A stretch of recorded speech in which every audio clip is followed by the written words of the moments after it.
I don't know what's happened. Probably it was some failure on my internet site. Let's try again. Yeah, and everyone was dropped.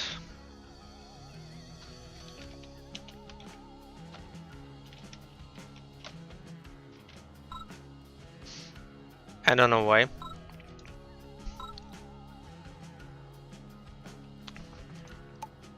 So we'll play another one here. Well, now it works perfectly and I don't see where actually it failed. But okay. We play race trucks again. I will have a quite sketchy upload on my YouTube from Twitch because the video got split, but what can I do?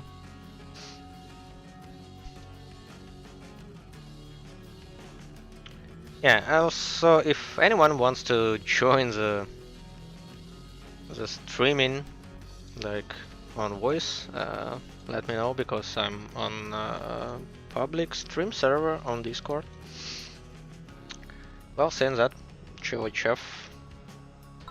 Actually, I need to deafen myself again just not to be bothered by someone.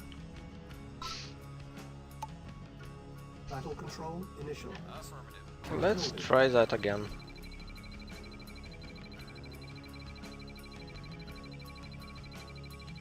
Construction complete. Construction options. Building.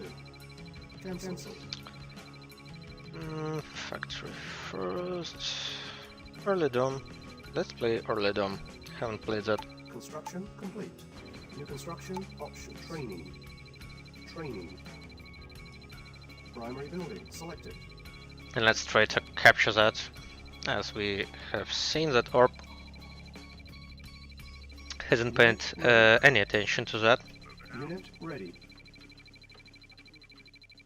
Affirmative. Awaiting orders. Very well. Building.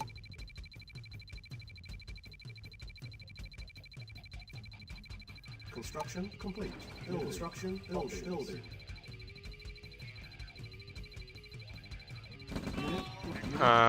Right. Construction complete. Now he paid. And that means I'm 500 or let's say 600 down.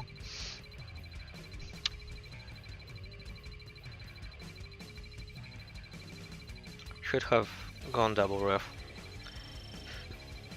Primary building selected. Unit ready. Reporting. Agreed.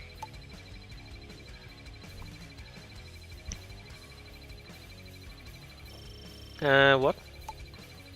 Nope, nope.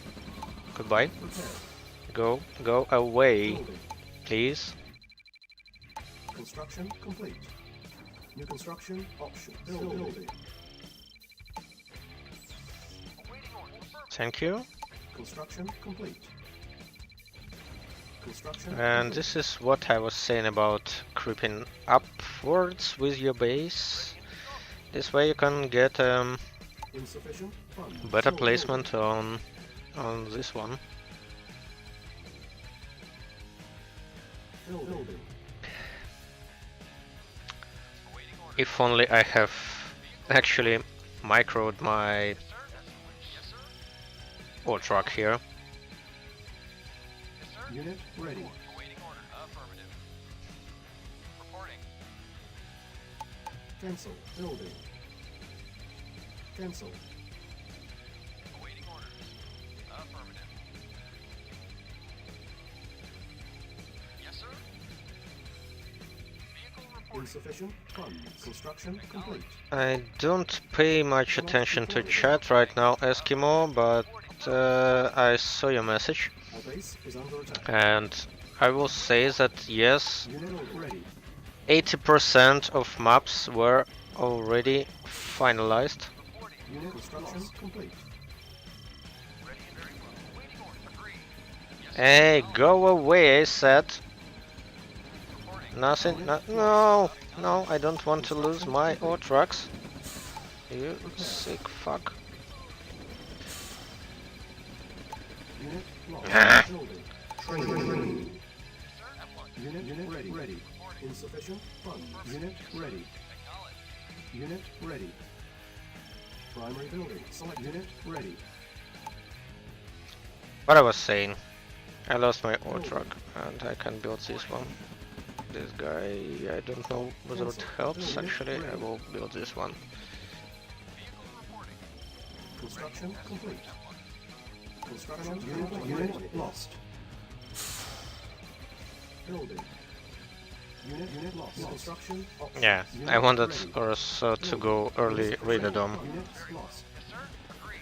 Yes, sir. Cool. Affirmative. Unit ready. Hmm. Lost. But what can I say? Lost. Unit ready.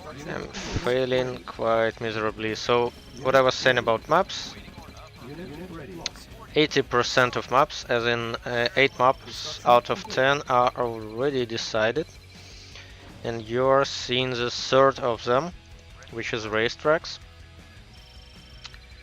Two Ready. before being, what was it, Pit Fight and Shadowfin 2. Unit ready. Unit ready. I'm probably in very bad shape right now. Unit ready. Maybe also building another harvester.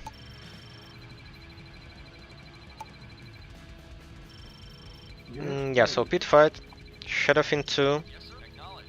These are 2 maps, racetracks is a third, and you'll see Insufficient funds.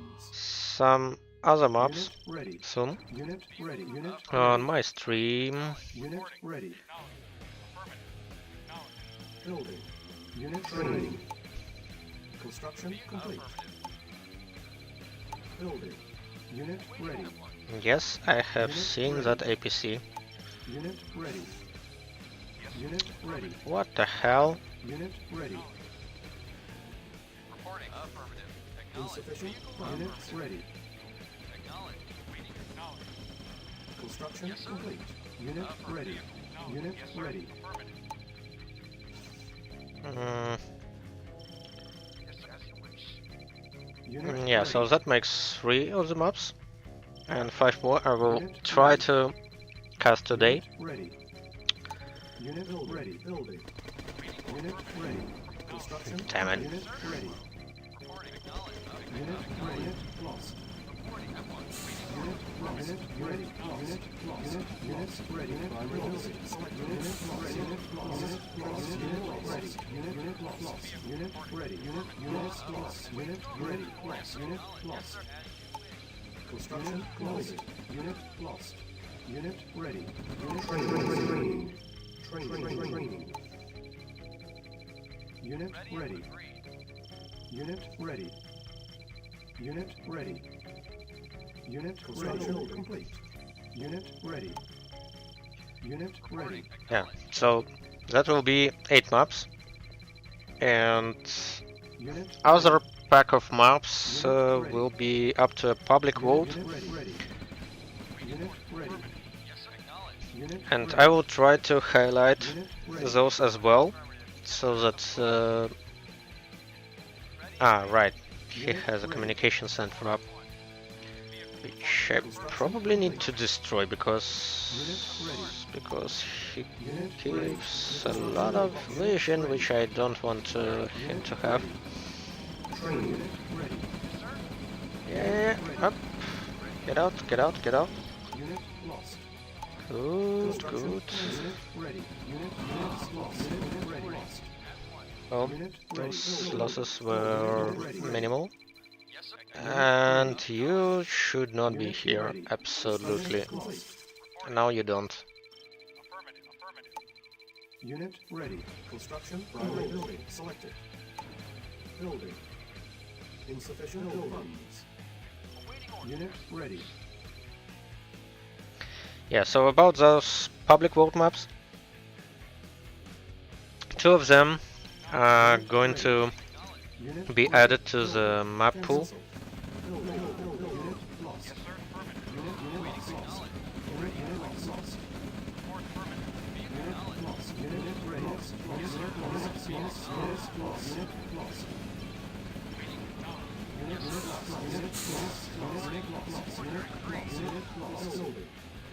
Unit lost. Unit ready. Unit lost. Unit lost. Unit lost. Unit ready. Construction complete. Unit ready. And those harvesters are still bugging around, which doesn't add up to the pile of my miseries here. Training. Insufficient fund. Yeah, at least that was good. Can move it up a bit. Reporting affirmative. Unit ready. Unit And I'm saying go away, please. Unit ready. Ready and waiting. At one. Repairing. Yes, sir. Construction Acknowledged. unit ready. Unit ready. Unit ready. Unit ready. Insufficient. Unit lost. Acknowledged. Affirmative. Reporting. Of course. Reporting. Unit lost. Unit lost. Unit lost. Unit lost. Unit lost. Unit lost. Unit ready. Yeah, Constructions complete. I still can't be on par with Masters players here. Lost. Airborne unit lost. Unit lost. Being massacred, Unit ready. especially Unit lost. trying to talk while I'm playing.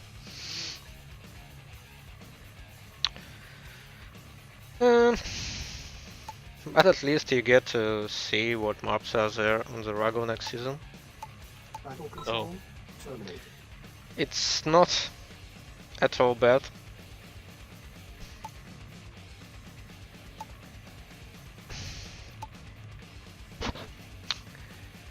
And you can try and guess the next map on the pool.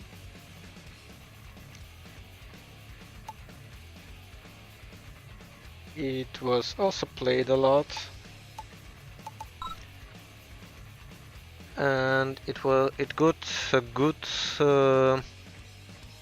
feedback around.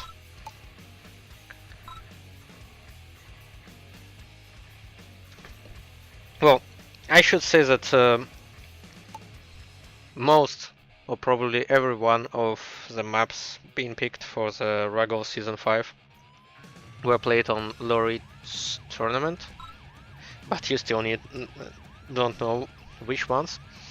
So let's have this one, for example. Yes, and this one is also a map for RAGL Season 5, the fourth one. I don't know whether I should put up a list somewhere.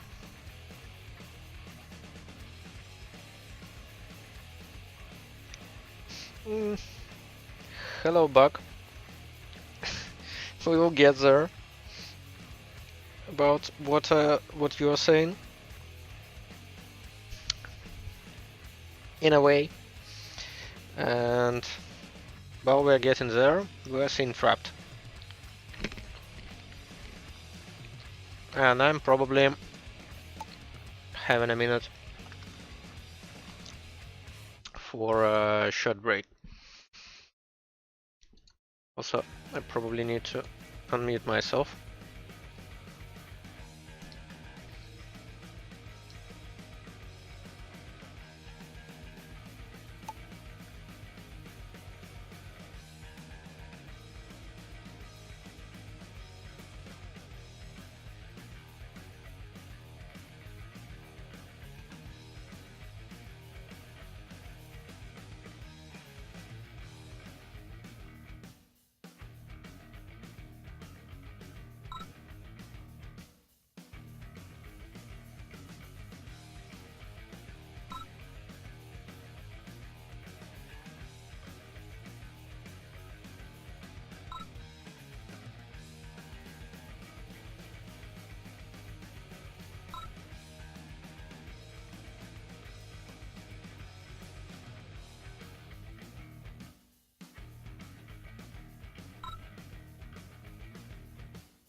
I'm back.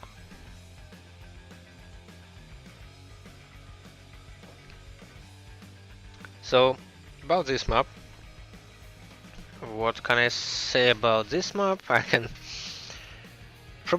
say that I don't like it, but it's not solely me who selects the maps. Well, I've participated in map selection.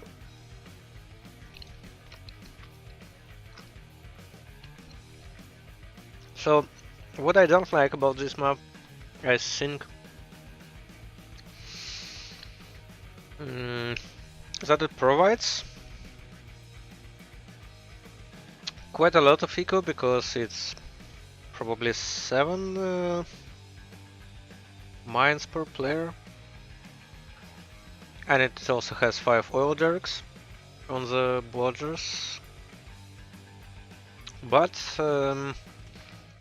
those patches are quite small ones, so and it's got the name like buffed patches, the infamous patches map from early RAGL seasons. So you get expansions on this map, but you still need to move around. And also it is open in a weird kind of way, I would say. I'm not opposed to completely open maps, like for example Shadowfiend is open, or Pitfight, but it has a lot of quirks around, a lot of weird pathing and such. So you can have your army outpositioned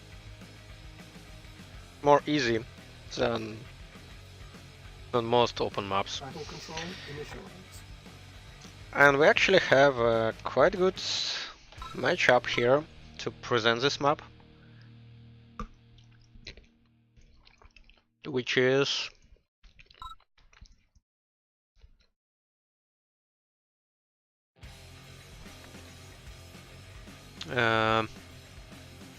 in light teal or blue, or how do you call this colored trunks, is Eskimo playing as England, and in bloody red or rusty red trunks playing as Ukraine is Orb.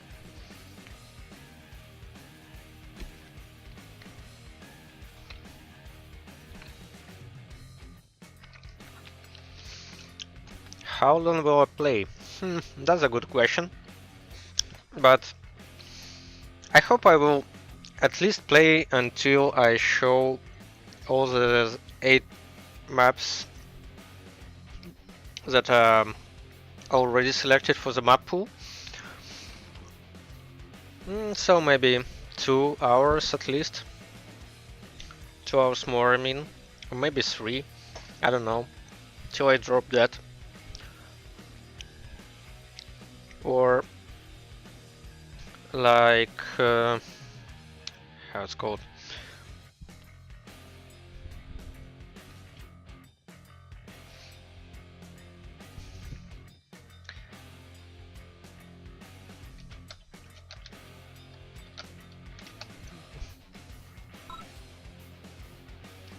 Yeah, this is the impression I also have on this map. It's confusing.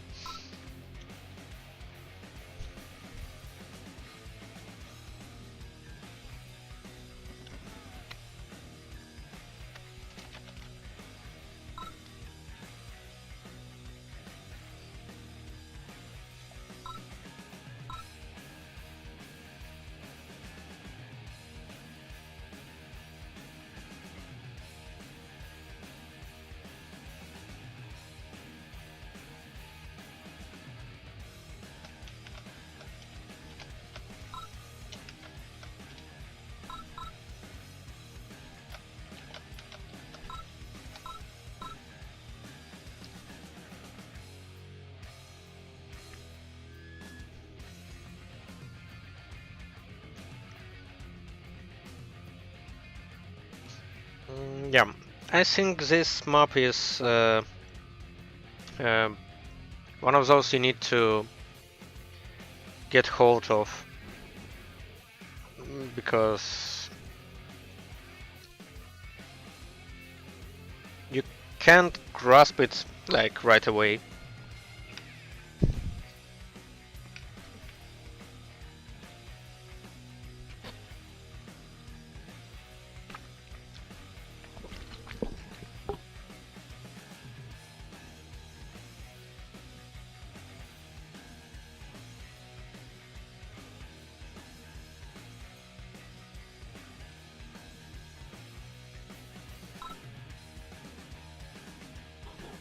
So, what I was saying, yeah, diagonal symmetry, that's right. And this map, you cannot like see it whole right from the first play. You need to have several games on it because it just has too many opportunities around.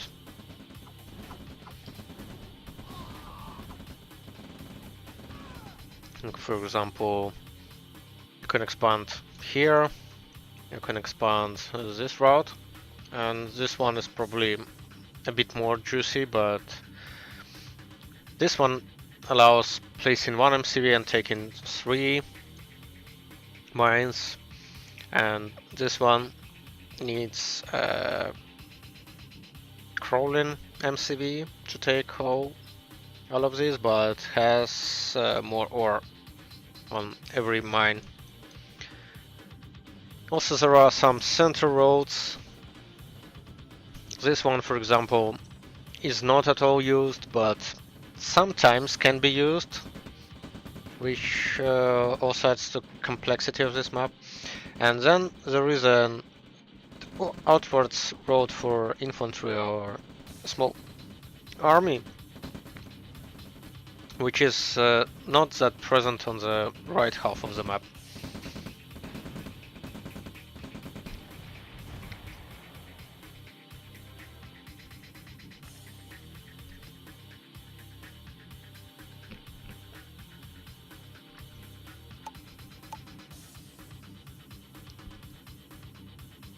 So far, we see Orb taking up.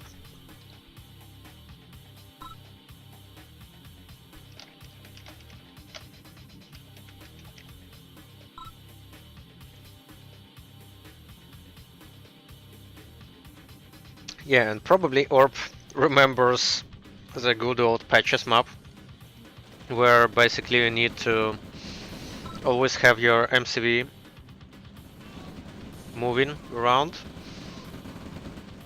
which is risky because you leave the base open, which can happen right now to Orb if he's not careful with his army, but for now he's doing a good job. And well, they're on par, and now medium tanks will destroy the early V2 for sure.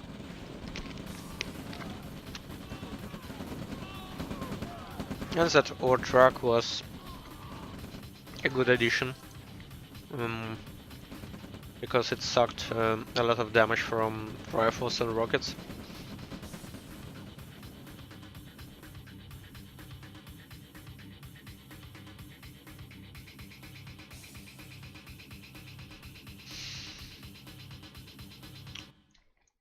Well, Orp is still not. Yeah, he is building a service depot right now, but he is on low money, and now he will get all his eco harassed heavily by this small army with just 5 rockets and 2 tanks, and they can achieve a lot here. Already destroying 1 ore truck, 2nd ore truck.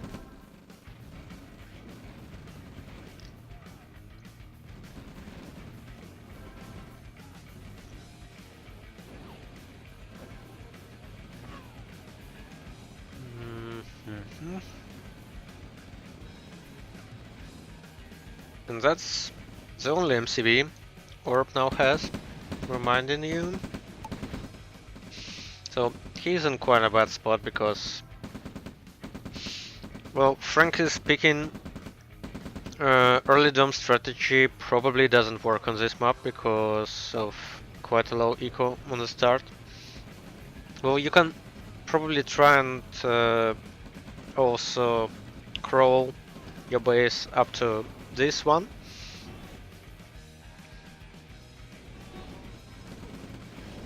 But Orb hasn't done it.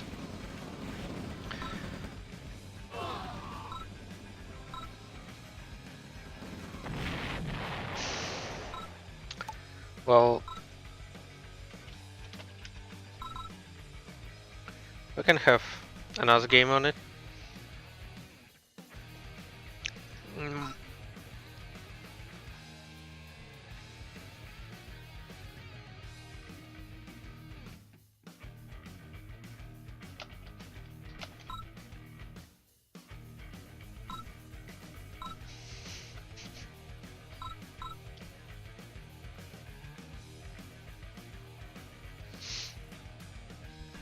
Well, the only small difference is that crawling upwards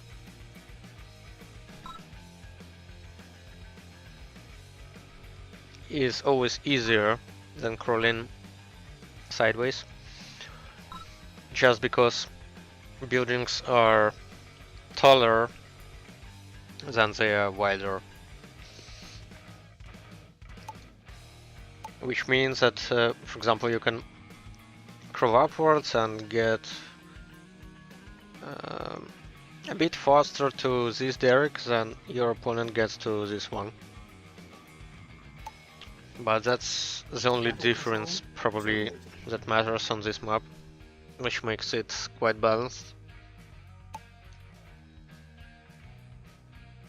And Comrade is still hanging out on my server.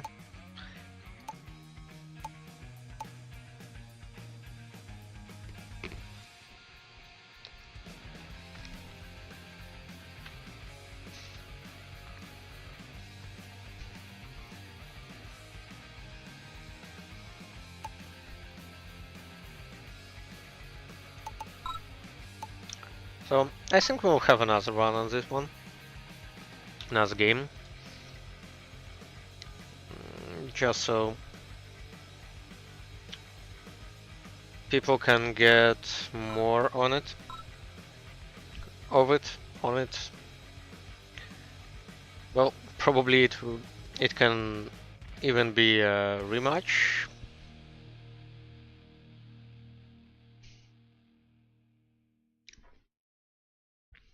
And we'll see that, yeah, right, thank you.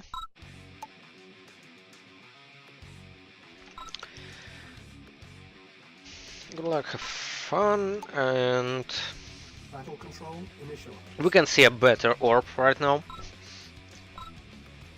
as he is more familiar with the map, because Eskimo is actually more familiar with the map, as at least I have seen him play it several times, and Orb probably is not. But well, there are several weeks till the season starts, so everyone can have practice on this one.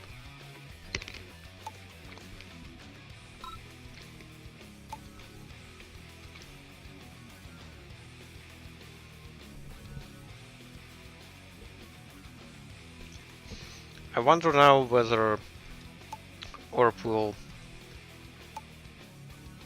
play early tech again. I think now he learns that it may not be an optimal choice on this map, and he tries to catch the engineer off guard, but the engineer is already on the bottom, and now Eskimo has a way of sniping, but Eskimo, yeah. Now he gets an engineer here, for sure.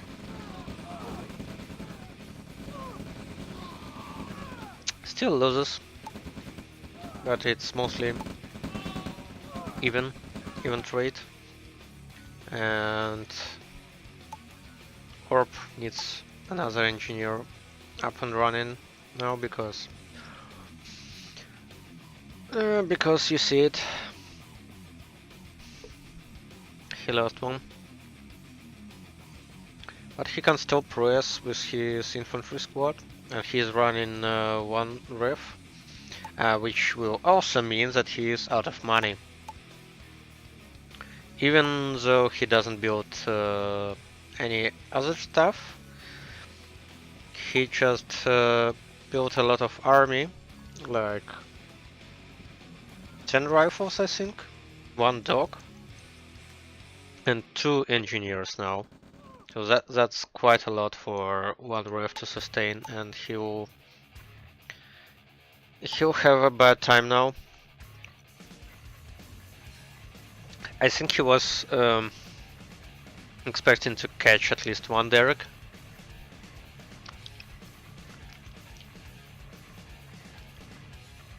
And barely survive on 1 derrick from 1 ref. But that wasn't the case.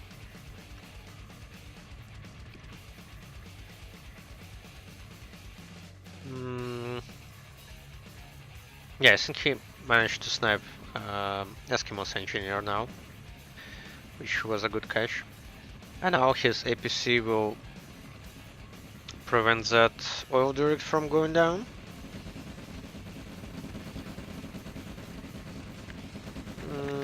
Yeah, those road crushes are always good. So what do we have here? Eskimo has a slightly earlier service depot, and economy-wise, Eskimo has a better economy.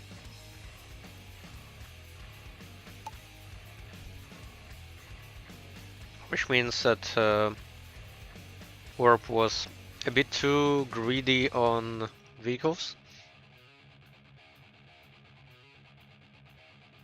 But now Warp will have quite an advantage on all derricks, because he already have 2 against 1, and he'll have 3rd in a short moment. The only problem is that incoming infantry force again.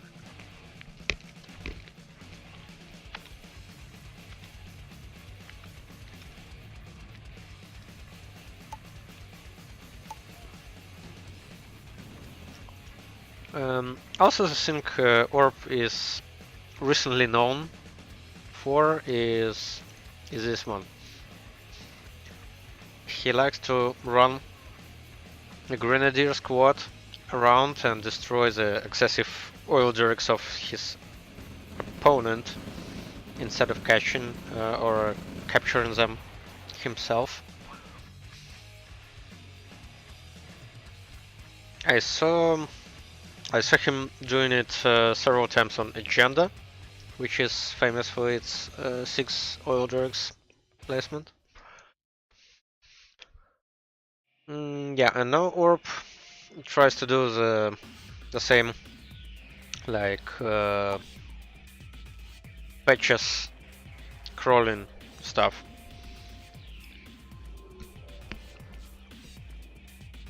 Then engineer here? No. Move command.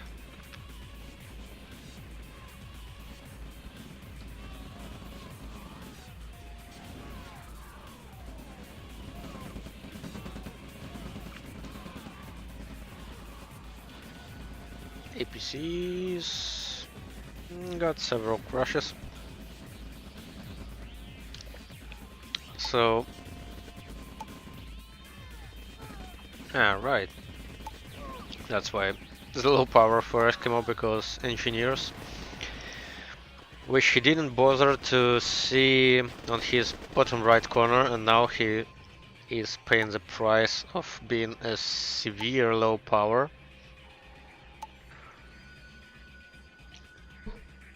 He even built an airfield. 15 seconds is not that bad, but it's still not okay.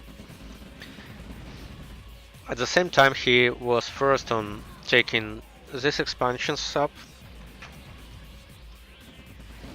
and now Orp is coming onto a base, which will probably be defended by... oh no, Eskimo actually runs away. Yeah, because 4 tanks. And lost Radadome. It's GG.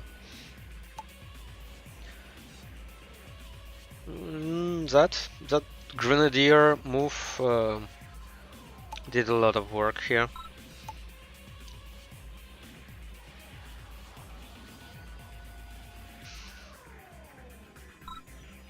So, at least those guys are 1-1 now.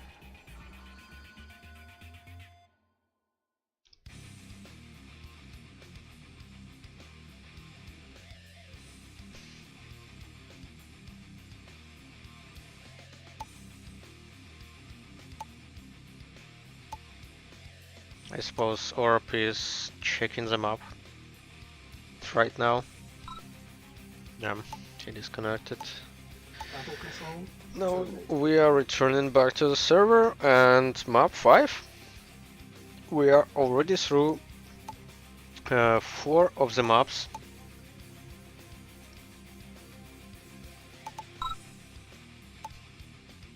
I don't know. Ah, okay.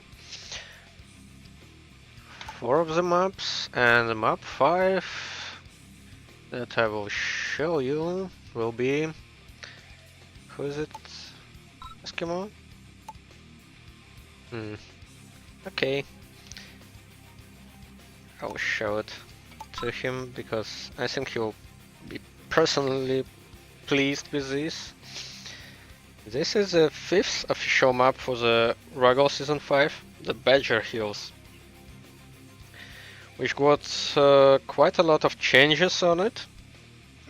Through the iterations, I think there were 10 revisions of it, or even 11 revisions. No, maybe 10. So firstly, it had 2 oil derricks in the middle and a communication center and expansions on the corners, and then it went from that into 0 derricks map, which is quite a big one, I would say, and is offering quite a lot of space and a lot of play because it has 8 ore mines per player.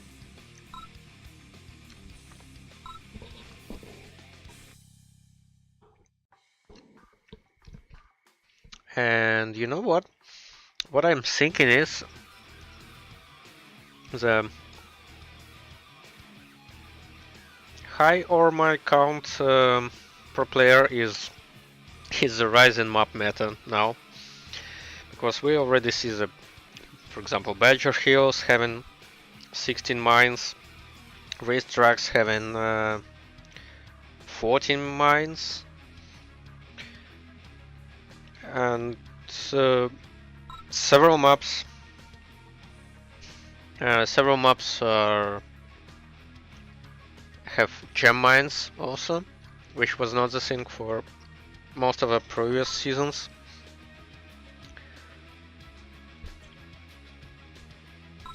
And actually, gem mines are explored a lot recently. Well, at least I'm exploring them a lot on my maps.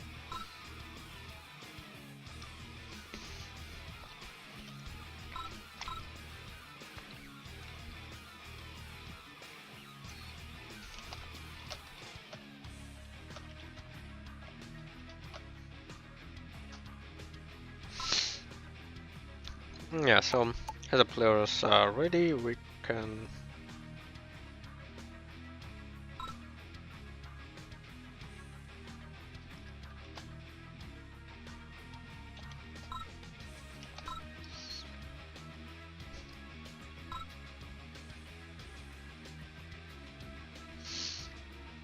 Yeah, that's mechanic.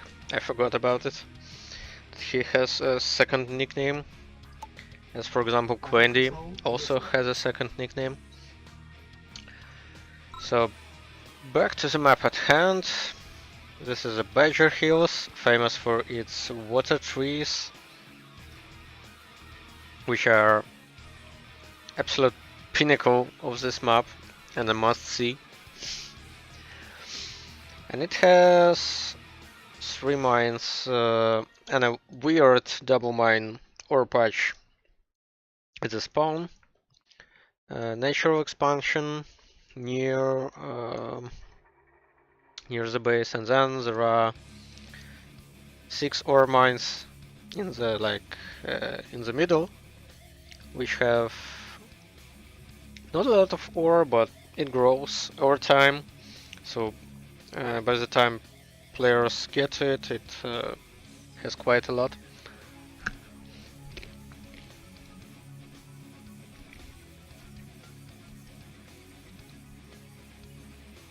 And again,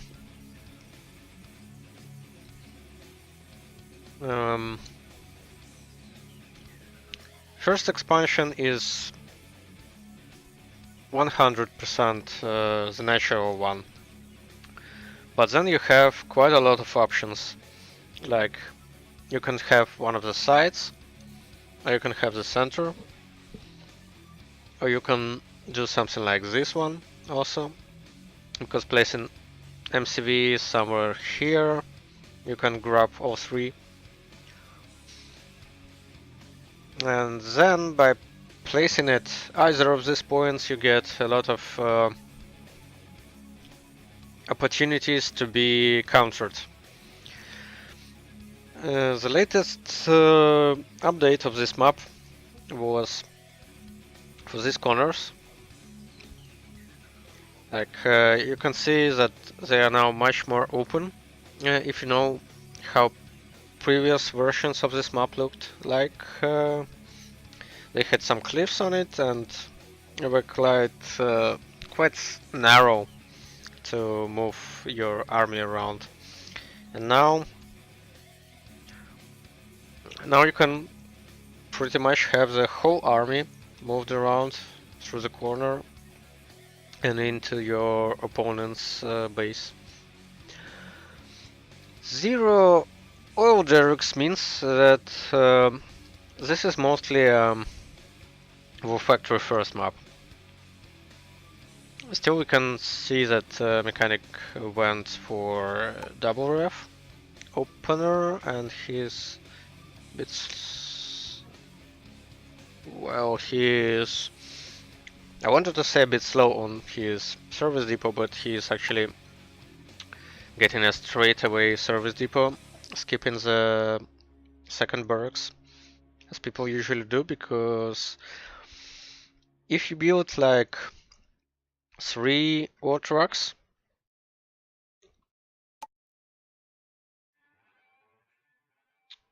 after building War Factory, you can staff 1 power plant, 1 barracks, oh wait, no, 1 refinery, 1 barracks and 1 service depot, and have the exact timing as you will have for 3 ore trucks.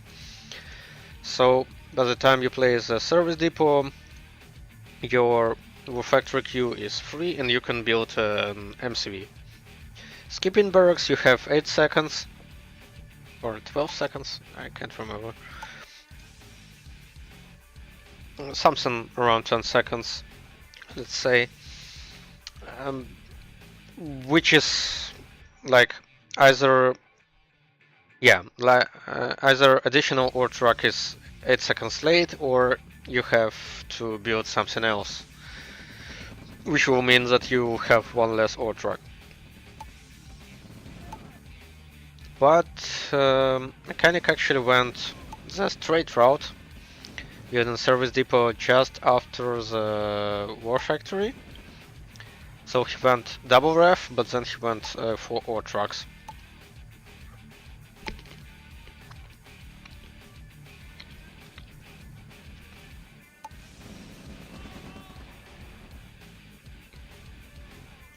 Which doesn't actually give him as fast expansion as his opponent has on War Factory first. And please don't say that, yeah, please don't say that I will have communication issues again.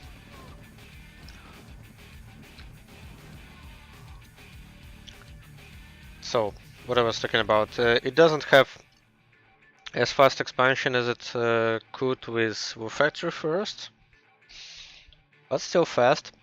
I think both players had their MCVs at around 4:30, 4 minutes 30, which is mm, quite a standard time to have an MCV.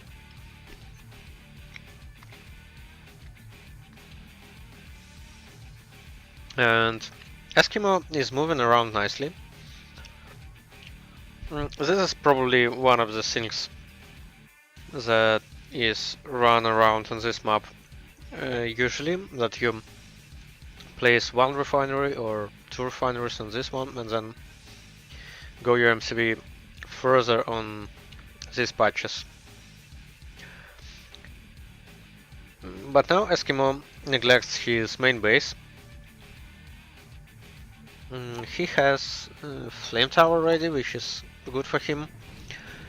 And actually Mechanic doesn't have any heavy armor, which means a Flame Tower dropped here will basically destroy the whole army. I don't know what Eskimo is waiting for.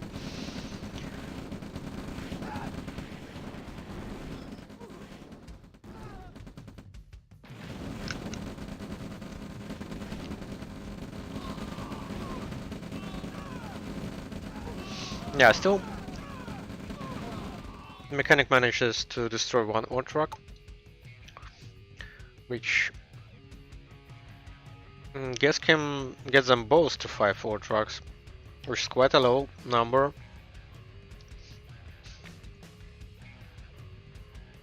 Yeah, as the both went early Radiodome and Mechanic floats 5k already. And now he'll get all his infantry destroyed by 2 flamethrower. No. Well, this now certainly will mean GG, because if Eskimo doesn't protect his Radiodome and his airfield, which Mechanic doesn't pay attention to destroy right now, because being attacked on his expansion. Yeah, I'm a bit slow on describing the events on this active game right now, because Mechanic was especially greedy, building a second MCV without ever building any tanks.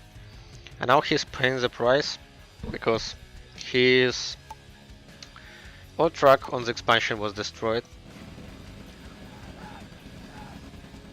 Then he lost attention on this attack, and he couldn't even get an airfield destroyed. Now he's being pressed by a V2, which can handle everything Mechanic throws at him. Well, maybe if not another V2 by his opponent is thrown at him.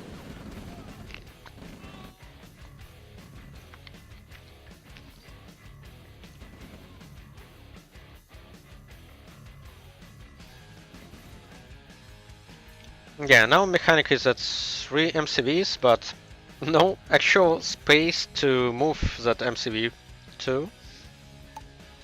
And he's also at 0 money because this expansion is placed, but it doesn't work.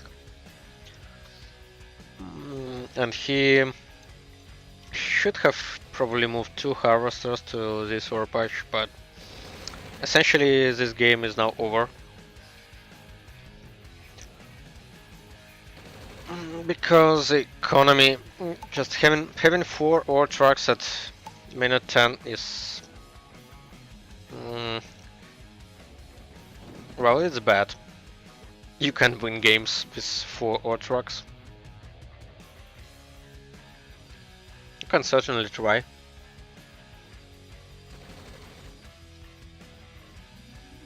At least I can't, because I'm usually playing macro heavy. And Eskimo does too. You can already see that he is at 7. He has grabbed enough eco around.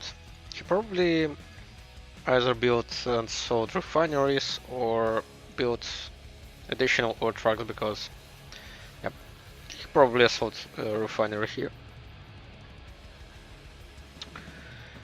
But anyway, for mechanic it's over because he's seriously lacking the economy. He's seriously lacking the map presence now. As an Eskimo can safely go something crazy like tier 3.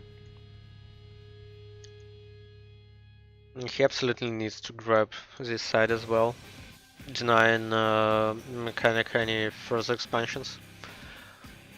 And well, even losing Radiodrome is bad for Eskimo, but he will lose because another yak. No. But even that is not that bad for Eskimo, I think, because he is unstable eco, having 150% more income than his opponent. Basically, these 2 expansions or 4 mines up.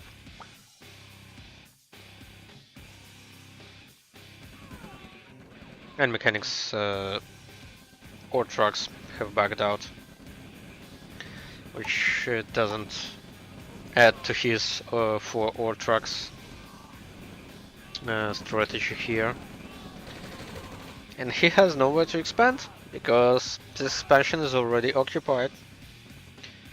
We'll see a flame trout dropped right now, and MCV destroyed, and an attack on Radiodrome at the top, and simultaneously an attack through the middle, an attack on the bottom, means that the fate of mechanic is sealed.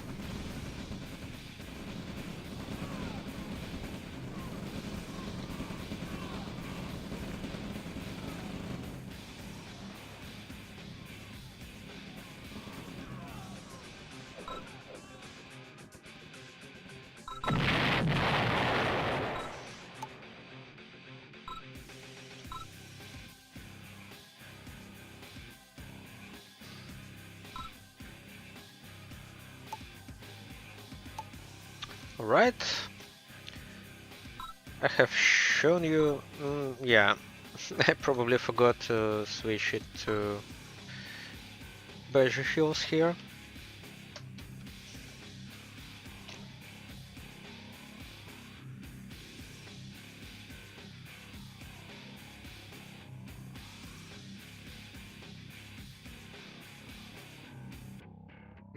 About the build order, actually wasn't paying that enough attention to check it.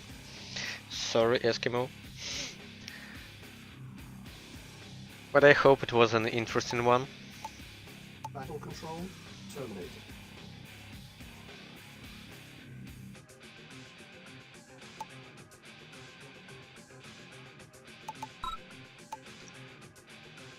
So, Badger Hills.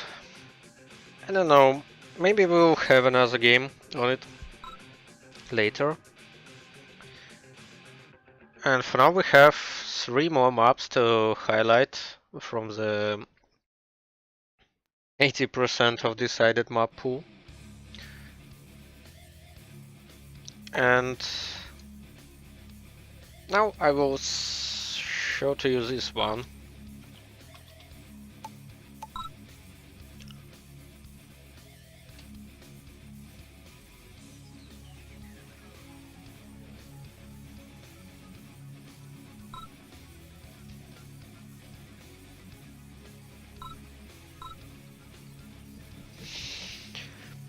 Yeah, this is a map Stanitsa, or in Russian Stanitsa, by Doomsday, which was his experiment on finding a good small map. He had several maps made on a size like 70 by 70, 64 by 64, something like that. And this one is probably one of his best achievements on this front. Yeah, as Eskimo says, it has probably it has some difficulties, like maybe these cliffs on the sides are quite too long and maybe shortened a bit because the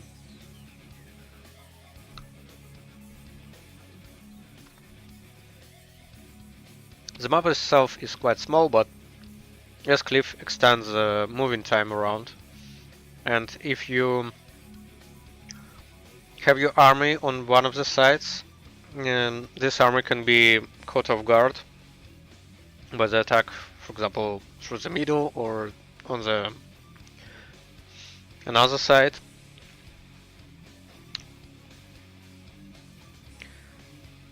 And at the same time, your caught off guard army will have a hard time attacking on that side if your opponent plays enough attention to defense.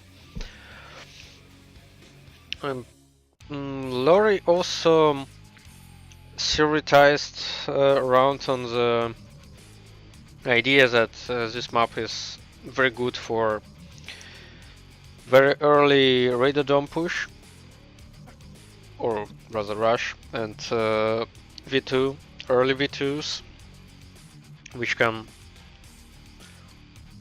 appear very early from an early Raiderdome and destroy something of particular importance on your enemy's base because of a short distance between spawns and quite a big starting ore for both players. And from the minimap you can also see that there are 7 mines per player, which also adds to the conclusion I've said earlier.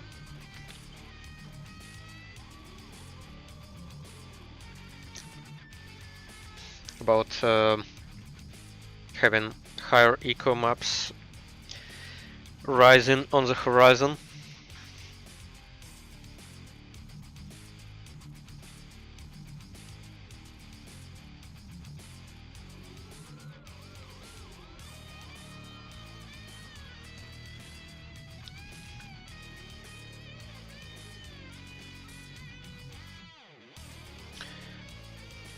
Mechanic, if you are hearing me and asking about custom hotkeys,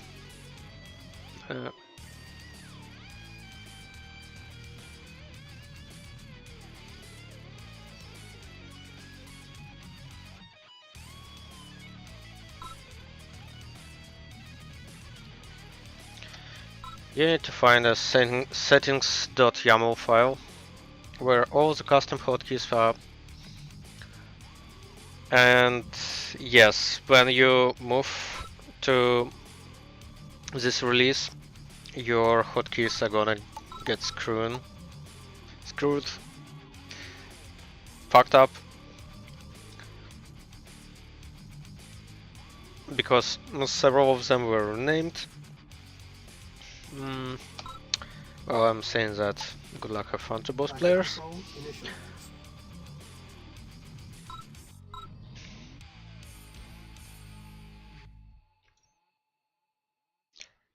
Also, if I remember it correctly, there are some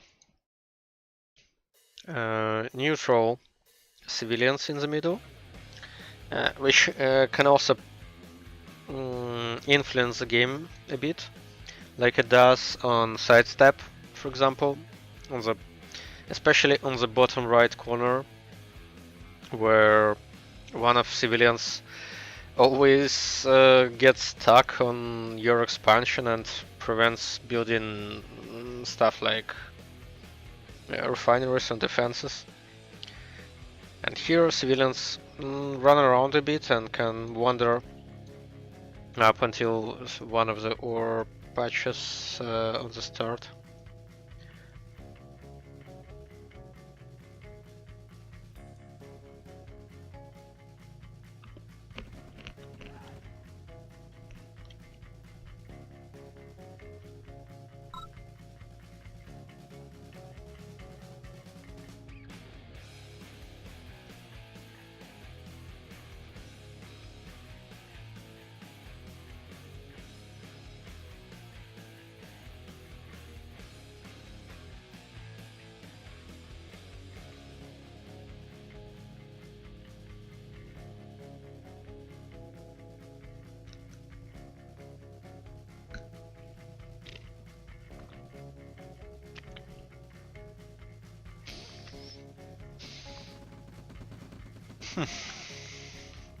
So back to the game.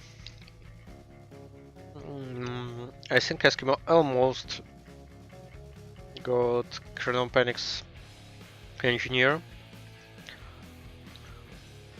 And now this evolves in a simple manner for both players, like they both got their orders, their hospitals, albeit Eskimo having it earlier.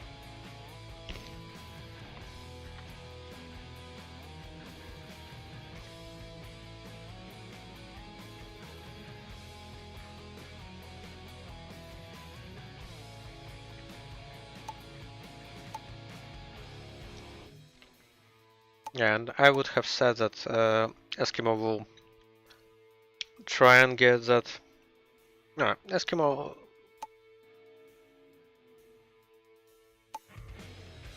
I don't know what Eskimo is doing here, because having 4 ore trucks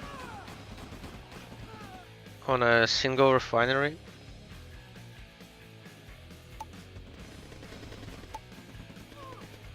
What's it all about even? I don't know.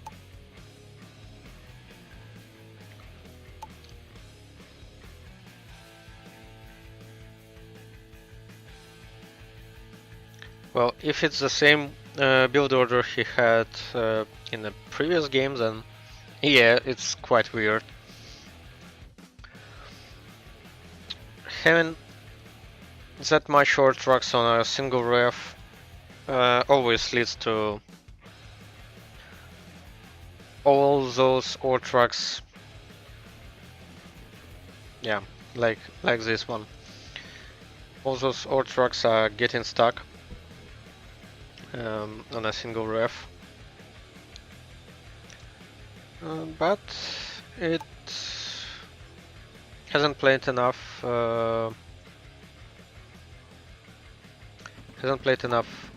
Influence on his economy, I think, and now he's up to have the same expansion road as his opponent here.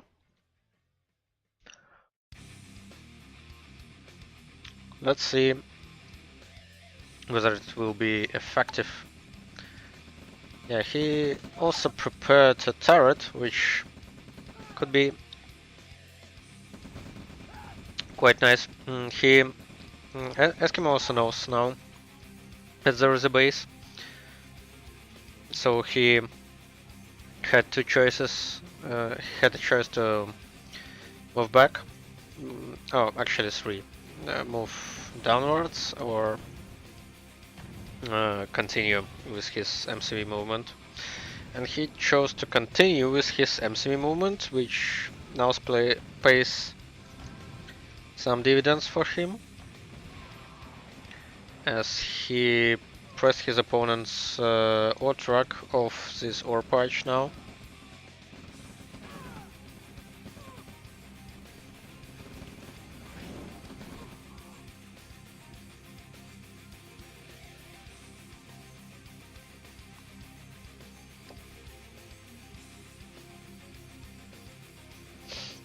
Yeah, but now this MCV needs to run a lot about, from the top to the most bottom. And Colonel Panic doesn't build any second MCV, so Eskimo is good to have both of these expansions here. He'll build a radio dome now. Yeah, some helipads. It's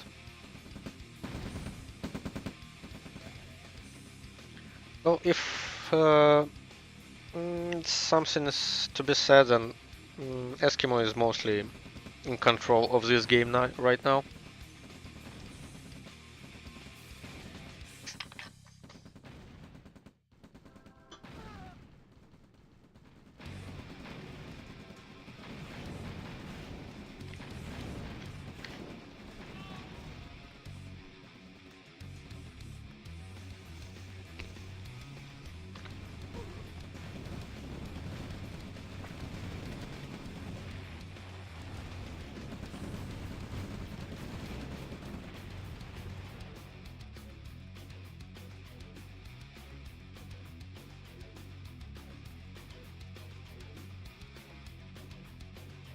And that's quite an investment on helipads. Probably wants to burn down that float he has.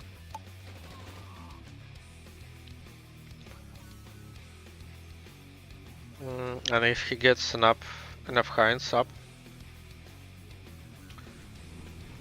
he can destroy stuff. But Colonel Panic invested in some flag trucks early on. Yeah, that means Heinz will get down. Also, that depends on whether Colonel Panic switches to flags right now, but as I was saying, Eskimo is already in control, and his big blob, like barf size blob, is up for some steamrolling. Sending Colonel Panic low power with a single power plant snipe, which is every time a pain when you play against a gatekeeper who likes to destroy power too.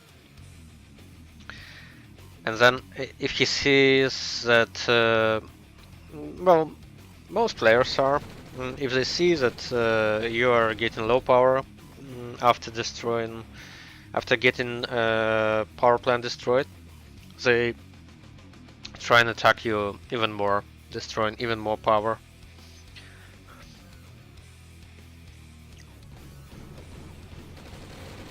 Yeah, but that was a nice SAM site. If there is ever a good SAM site, that was it.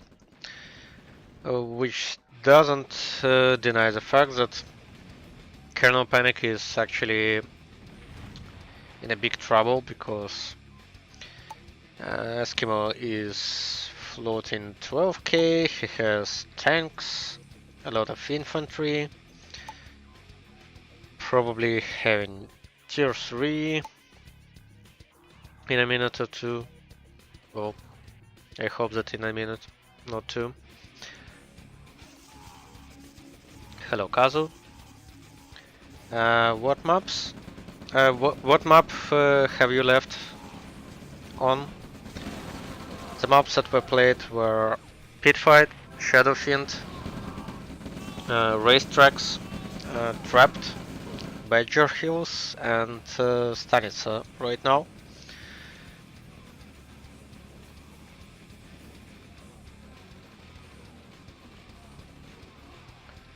So this one is a 6-1. Badger Hills and Stanitsa. So I'm sure you have played all of these.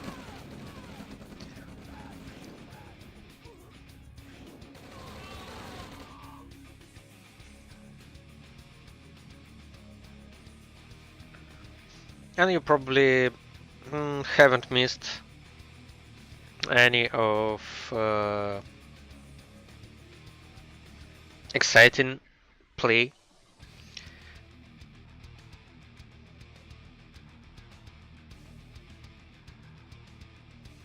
So only maps being highlighted.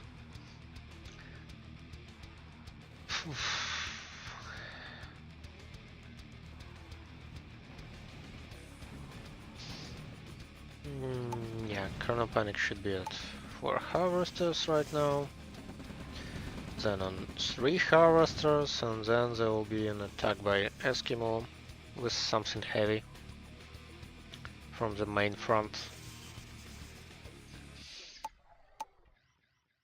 Well, Eskimo is still floating because he grabbed a lot of expansions and he still hasn't moved to tier 3, trying to just overrun his opponent with a lower tier troops like those tanks at the top.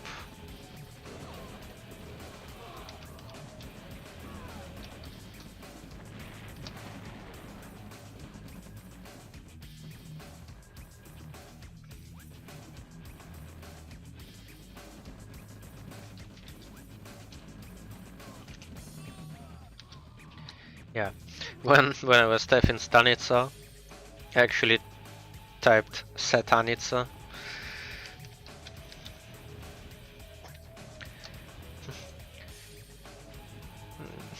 Which is also a fun name for a map. I don't know what will it imply, but still.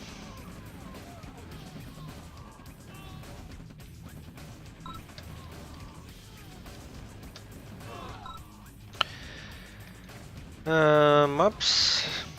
Overall, 10 maps are planned. 8 maps that I'm highlighting right now are already confirmed for a map pool, and 2 more maps will be up for a public vote. I don't know how we will run it because RAGL org is behaving wonky, and also forums on RAGL.org don't support voting. At least I haven't seen it support voting. Probably on Sleipnir's again, or on Google Forms or whatever. I don't know yet. But anyway, there will be a list of maps for a public vote, and 2 of those will make up for a 10 maps map pool for RAGL Season 5. As as I remember, Blackhand was planning to run a 10 maps map pool as well for season 4, but that wasn't the case. And we only reach it now with season 5 and 10 maps. Less maps to run about, but I would say that the selected maps are slightly better.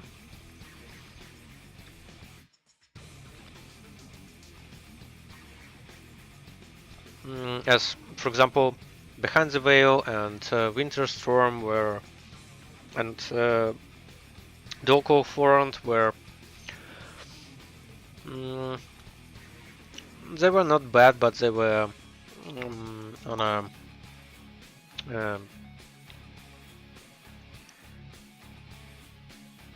well, they had their difficulties, like cliffs all around, chokiness and whatever. As for how many maps will be there to be voted from, I don't exactly remember. I think right now there are 7, probably even more if some good maps are suggested by people that are not on the map list. Yeah, well, since that, we are moving to another map, which is on the map pool, which is this one. It's a face-off, where you can get your face off by an opponent.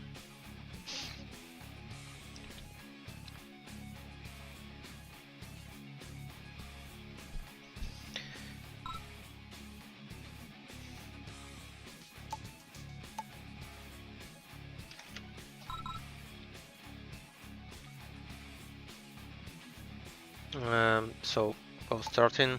As I was saying, 7 maps are currently on the vote list, but can be more if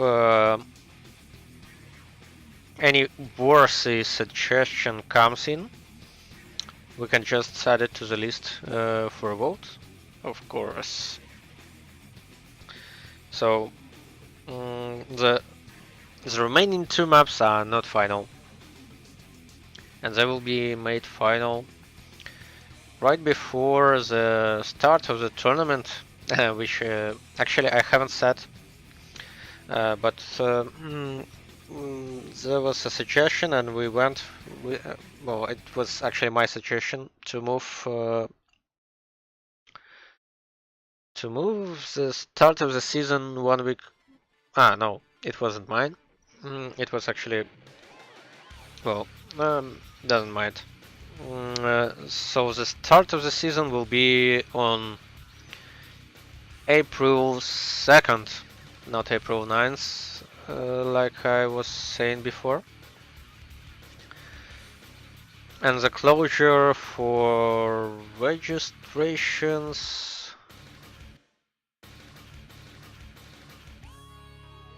is on March 24th, leaving 1 week for scheduling the remaining tiebreakers and stuff.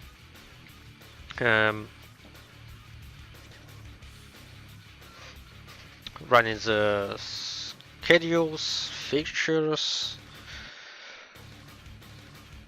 preparing the season and whatnot, and of course preparing the maps themselves, the map pool to be played. So the official RAGL Season 5 start date is April 2nd, if anyone is concerned.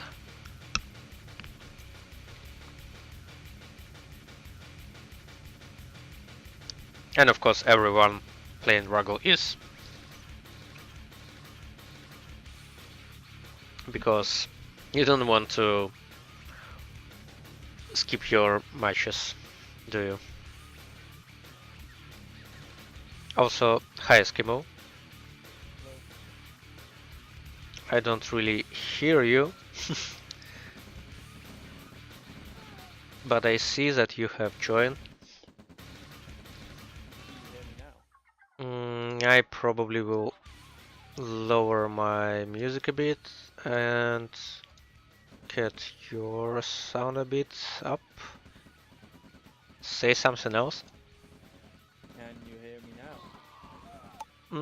now? I can hear you, but it's a bit on the quiet side. I have increased your volume up to 150%, and still it's quiet. I'm on maximum. Maybe I'm on quite low. So I will boost you up even further. Boost me all the way. Hello. Yeah. So what I was saying the start date, which is April the 2nd. I think you have heard it already.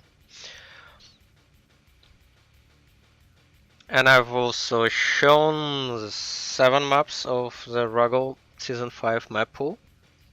And one map still to go. You can probably guess which one would be.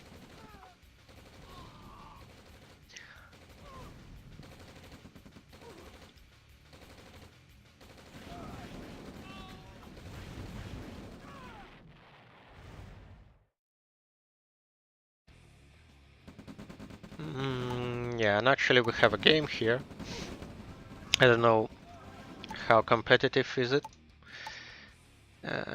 Because we have some random player from United Kingdom playing it, who also moved his MCV to the middle, ran on 2 ore trucks and trying to start on early tech, so I don't think this game will take long.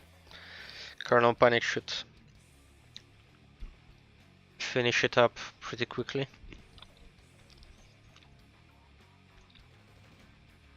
There's a small tile error. Again? Still? Yeah, I probably see it because that's the place where Whippy had problems previously. On the right cheek of the map, I'm correct? Yeah, where the village is, just on that top right road. Ah, okay, so it's a second tile error. Where the village is. To the right of the village there is a cliff Yeah. cliff glitch. Where just to the bottom right of Colonel Panic's refinery. There was previously an inverted cliff by Whippy, which he Oh yeah. supposedly fixed but I think he fixed it a bit wrong. Yeah, I remember that one. Yeah, and you also Oh, also the one on the top left as well. Well, I don't know. It's not a tile error. It just looks. If you go to the derrick and then how would I explain it? But the cliffs are inverted there as well. Not connected, but separated. yeah, there is also a problem that there is one corner of terrain placed above the cliff, which makes it one more glitch. I think we'll need to do a visual checkup on this map before it hits RAGL.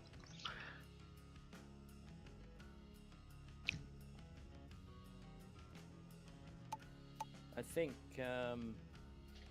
if you wanted to be perfect as well, the ears, I guess what you would call the ears, the right cliff is slightly further in by 1 cell than the left cliff. not that that really matters because you're never going to flank around there. Just thought I'd point it out as we're on the subject. Yeah, I think those can stay. Yeah. Battle control terminated. And as Sir Kekalot says, it's not a hoax that the season start is on April 2nd. Yes, season start is on April 2nd, not April 1st. So it's not a hoax. Like you could have thought about it. And you know what? There is the last map from the confirmed pool, which is my map, River of Gold. And actually, previously my map I liked most was Equilibrium, but on Equilibrium I personally had less luck to play. Like I was playing it bad, and it was quite a low eco map, which I don't like. And River of Gold is actually the first map I both like and like to see and like to play, because it just got perfect in most ways. I was actually going to vote for this for Laurie's tournament, but I didn't in the end. It was literally between this and another map, but the only thing that let this map down was just the visual side of it, just like the top left, bottom right, with the cliffs and the sea. I think if you just touched it up a bit more, just aesthetically, it would be really, really good. Yeah, probably it requires some of visual stuff. I've tweaked the center a bit during the latest revision. Well, we can talk while those guys are playing. I don't think there will be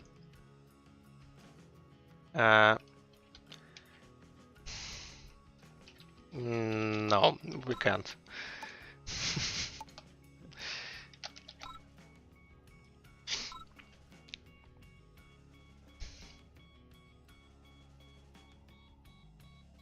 What's the issue? Explored. I of course forgot to disable yeah, crates. sorry. I didn't even notice because I had it on. Yeah, that's because by default, if Shroud is on, you get the whole map as a spec. You might as well just roll with it. But I think this, as far as the map entries go, this is probably the best one pushing the boundaries of the design, really. Just because you've got everything in the middle in one big line, and it works. Yeah, it surprisingly worked well, because that was actually the intention was to have something like anti-trench map. On trench you have it perfectly separated for players, and on this map you have it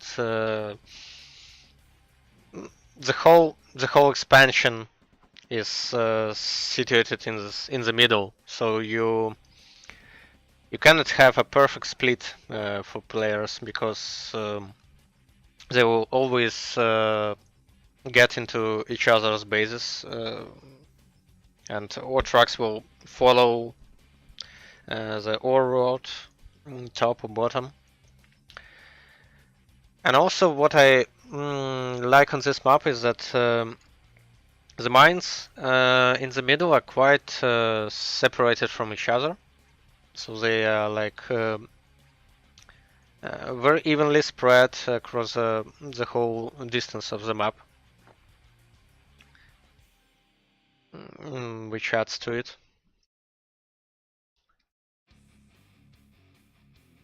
Actually, regarding the aesthetics of it, it wasn't the sea and the cliff that I found not the issue, but the thing that takes away from the map slightly is the trees.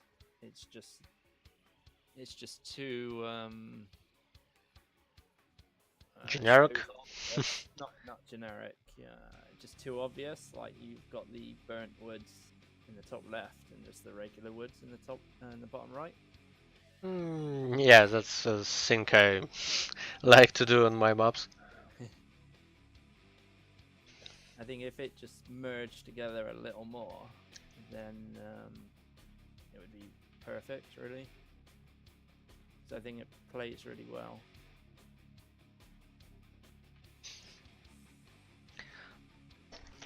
Nice rogue harvester there. Donald Trump. Yeah, that's a Five Faces style of rally point. But why is there a rally point there anyway? I don't know. That was his first vehicle produced. Everything for the front.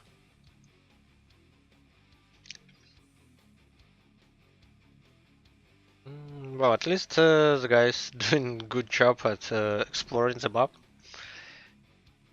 Yeah, I'll give you that. If you check each player's vision.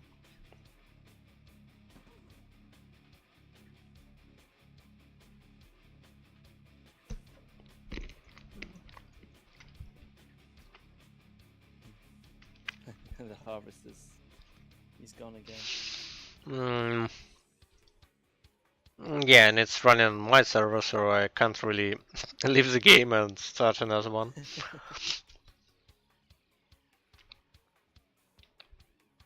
Well, I can probably start another one, but I don't know.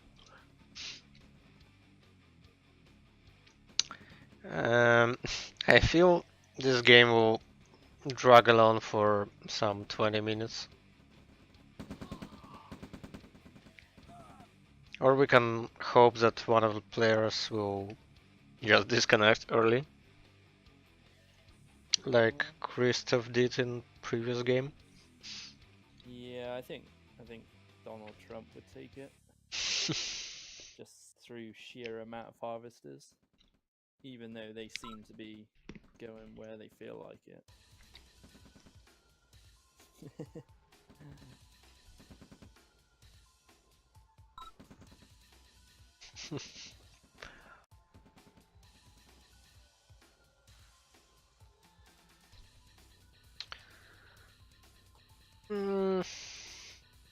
Yeah, so aesthetics wise, you're probably right. And actually, this map got like functionally good from the first revision. So I didn't bother returning to it and beautifying it around. So might as well do some styling in the following weeks. The other guy is Eskimo, and you probably should see it on the right side of the stream that it's Eskimo. And if you can't hear him, I can boost him up even further.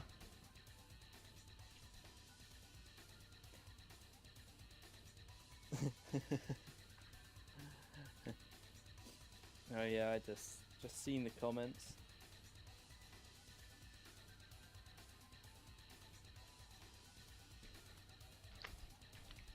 I have got a better mic, but takes a lot of room. Yeah, I also think that you were louder before. I'm pretty much eating my mic now. Maybe some software settings? Because now I'm having you at like 200%, so boosted twice in Discord.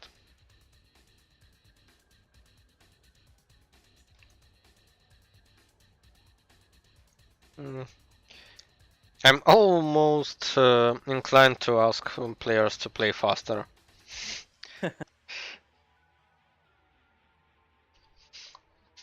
Yeah, probably we'll revisit this map once again.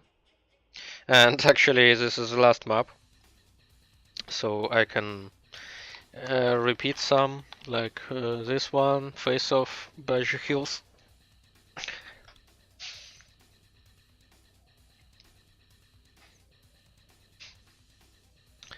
Yeah, so far the map pool itself is quite a radical one, I should say, because um, well, the only map left from previous map pools is the pit fight, and everything else is something new. And also we have a hijacker, and now we don't.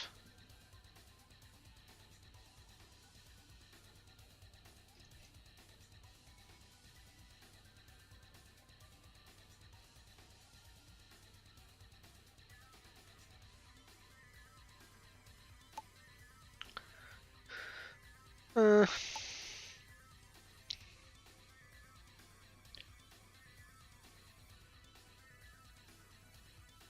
well, you know what?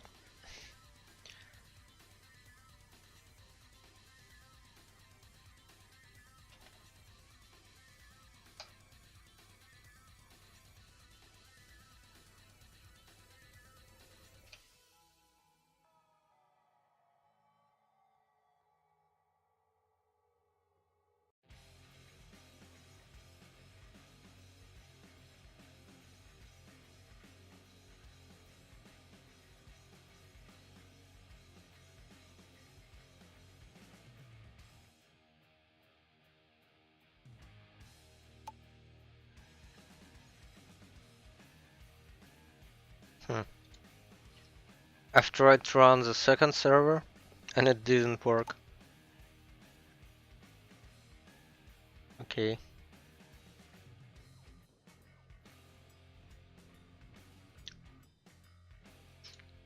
Well, we'll continue to watch.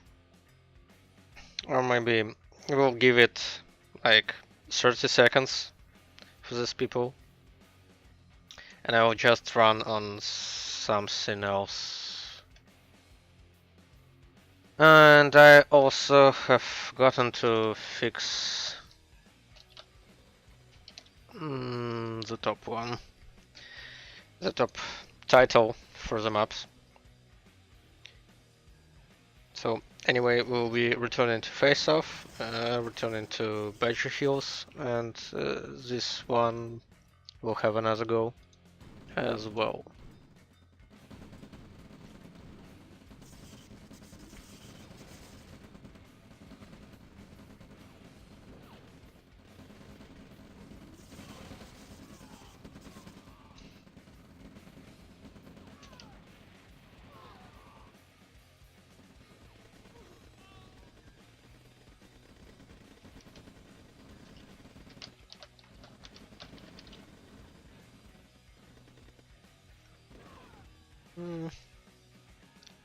Seems like Donald Trump likes his MCVs.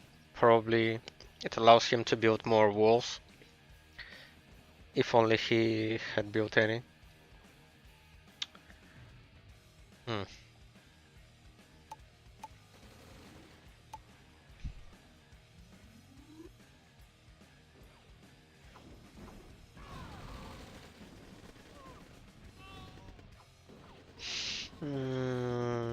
Yeah, this game is actually getting over, especially if those flamers go down and Donald Trump does nothing and Pink looks bad. Donald Trump looks bad. His opponent doesn't look good either.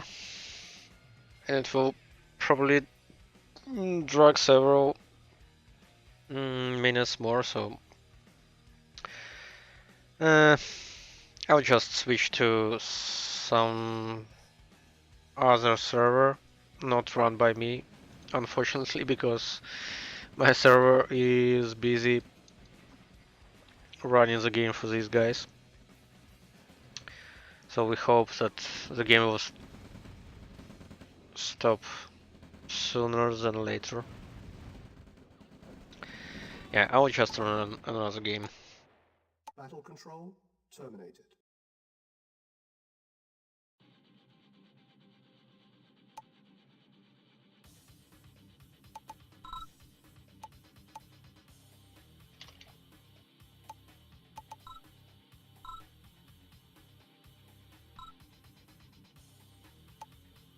Yeah, and here I don't need to check options, fortunately. Also here we have orb.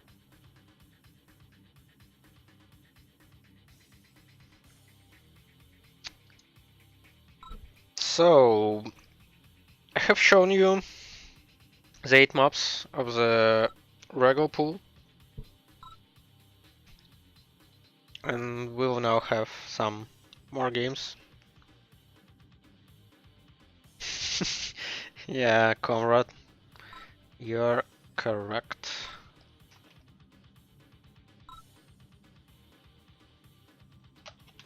This one should be better. Battle control initialized. Let's see how it goes.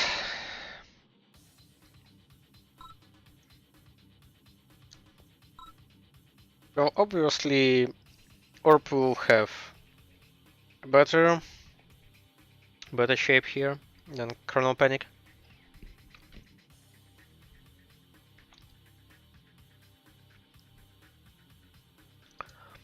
But there is always a place for surprises. And that's true for this map too.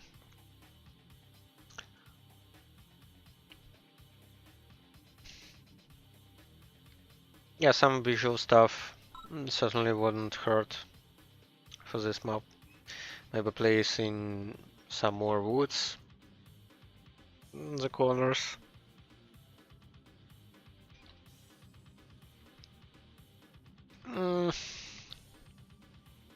Well, I need to think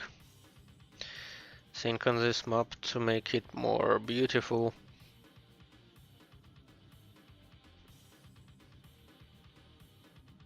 Actually, Eskimo, I wonder what was the second map you wanted to vote for, but you probably don't hear me, so never mind.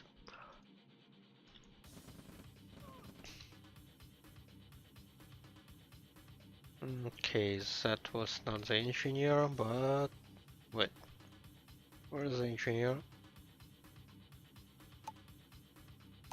No engineer. Ah, right, no engineer. And he doesn't build any. Just getting his first war factory up. Well, it's a good thing that Orb tries to build war factory as close as possible to his ore patch. But still, I think that this is also not a perfect place for a war factory, because first you take valuable space from the possible refinery you could have placed here. And second, war factory will then be messing with harvester routes when any vehicles get out of it.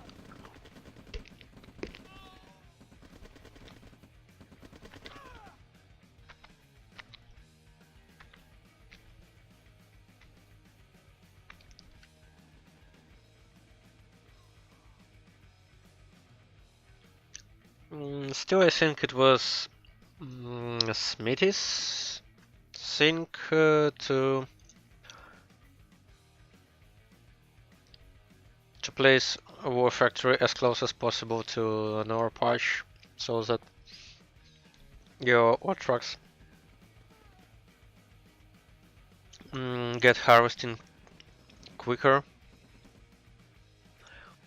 And I also try to incorporate it from time to time, or at least always think about it when placing my war factory.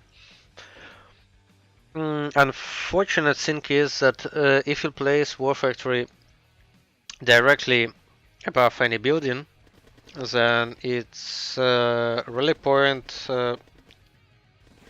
placed by default starts to point on that building instead of a free ground. So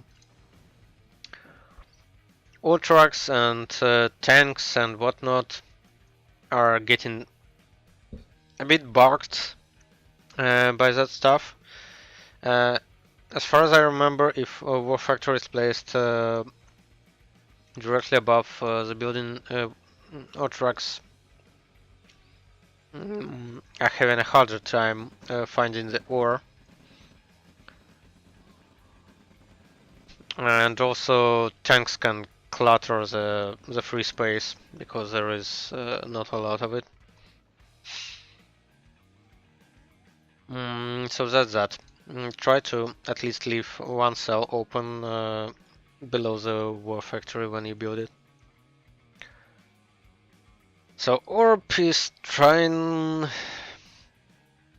some light tanks.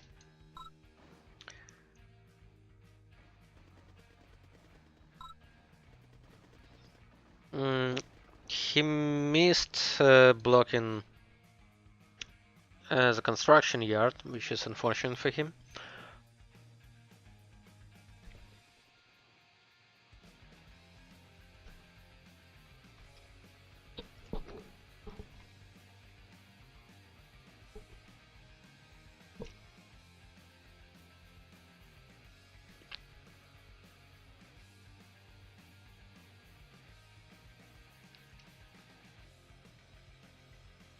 And both players take their gem mines, which will boost their ecos to the top. Probably Colonel Panic doesn't need one right now, at least, because he is at good cash and earn per minute.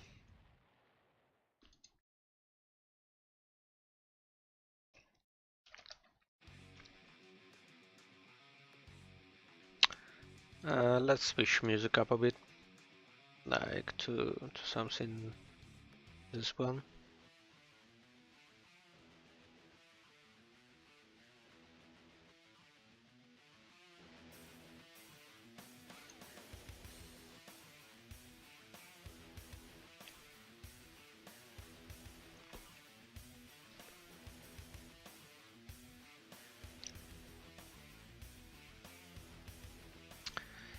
So far we haven't seen Orb building any high tech, which is quite strange for Orb, because usually he's a tech guy. And I've probably said it already on the stream. But now he has quite a huge army, pressing Colonel Panic through the middle.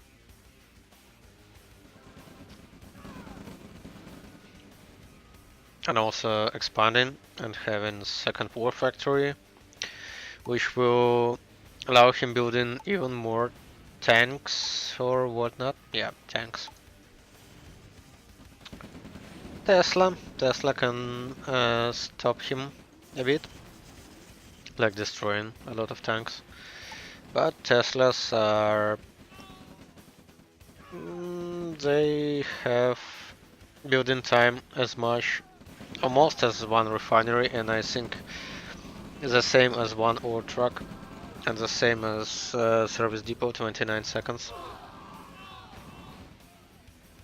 Well, it's 29 seconds on 2 Conyards anyway. And I don't think it's especially good stuff for Colonel Panic to defend against against tanks with rocket launchers, V2s, especially if he's getting pressed on several sides.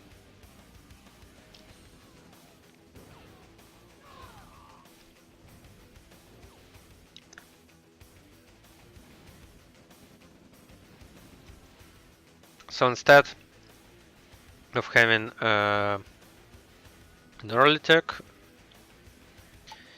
Orb decided to go 3 war factories, as you can see, just mass tanks.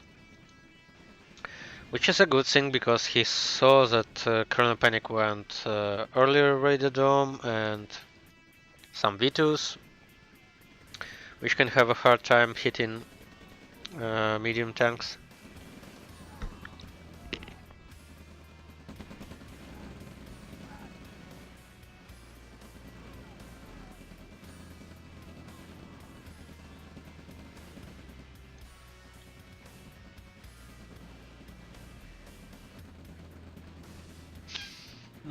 Yeah, and that pressure Orb applied to his opponent was enough, I think. Mainly because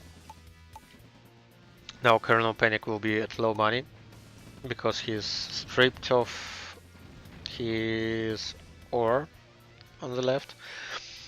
He's still allowed to gather from his gem mine, which provides a lot, but not so much as you can think, because it just boosts stuff, but then the ore trucks need to gather twice as much to fill itself up.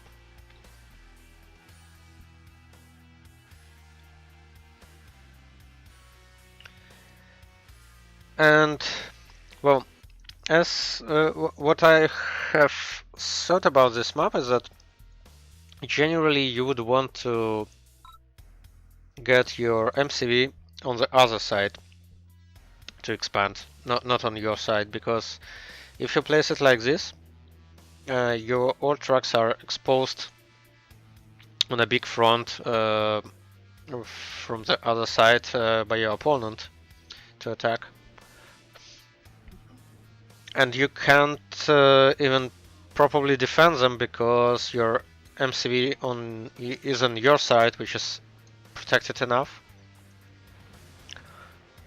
While if you place MCV here, you can actually place refineries in such a way that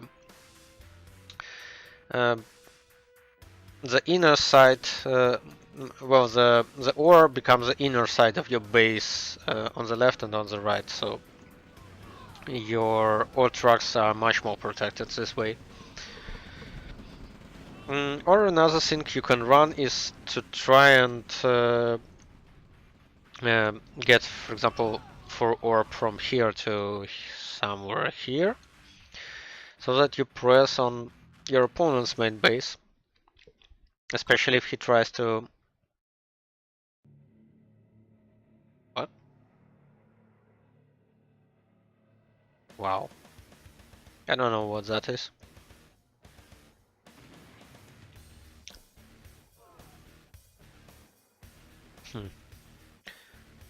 Interesting. Interesting. I think someone needs to be notified and at least to know what this is all about.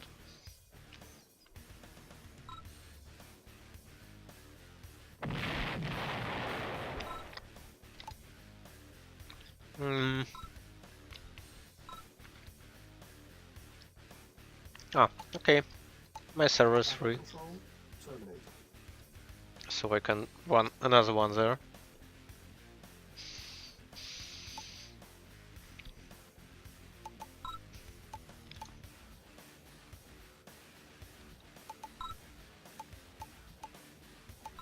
And I will probably have a minute toilet break right now.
Right. Yeah, map. Nah, not ugly. Lemon.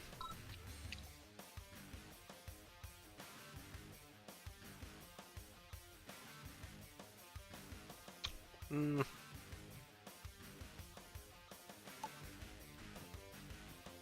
well, I could have switched it to.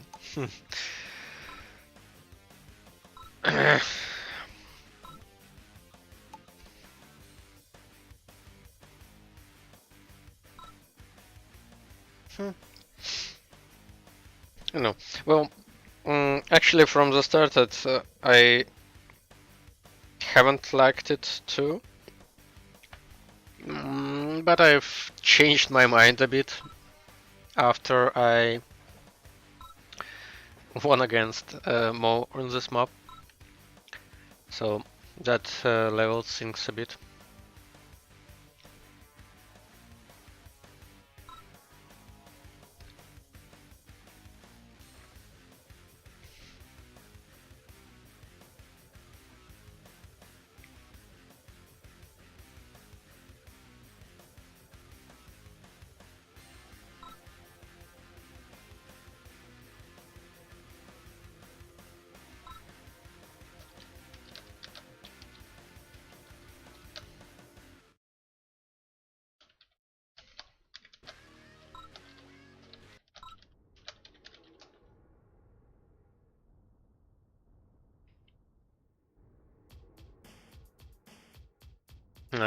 About best of three, I mean,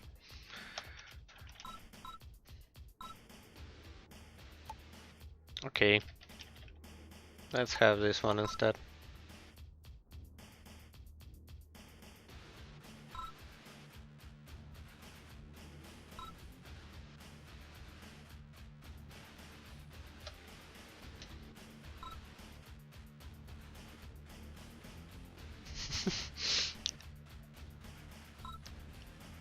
I don't know which map do you want. There are only so many maps.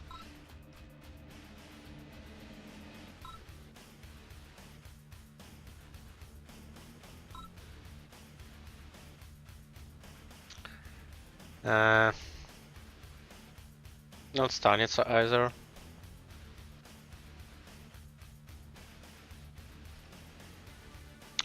Okay.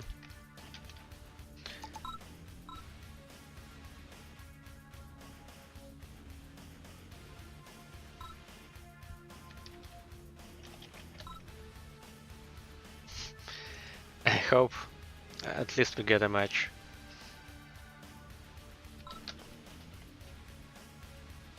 On anything, but I still want to play some Banshee Hills more and Face Off more. Just because those matchups were a bit on a lower side.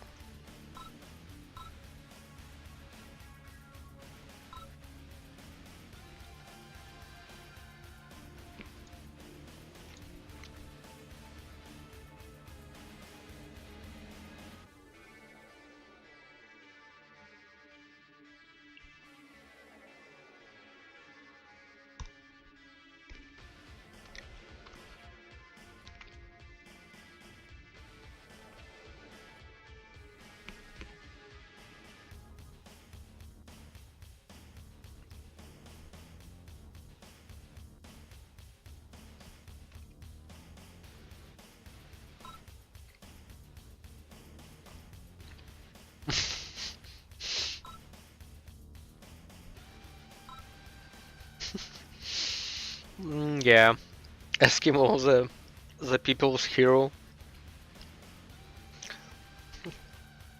Well, Orp is not that easy as you might think.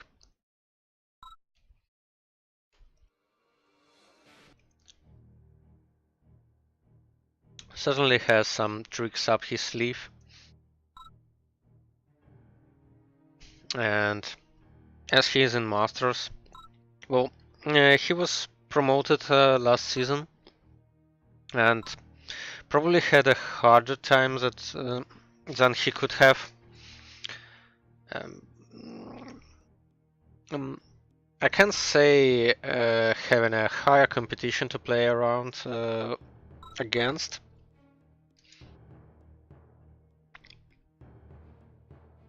But certainly lower than his standard of play. Was it in Season 4 for Orb? Nevertheless, I think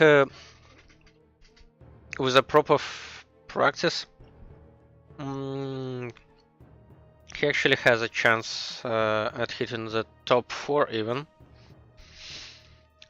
Well, of course there are a lot of players there, and even more players now, like Happy and Kazu joining in. Also, Doomsday can always be unpredictable, especially if he trains not that rusty as he is.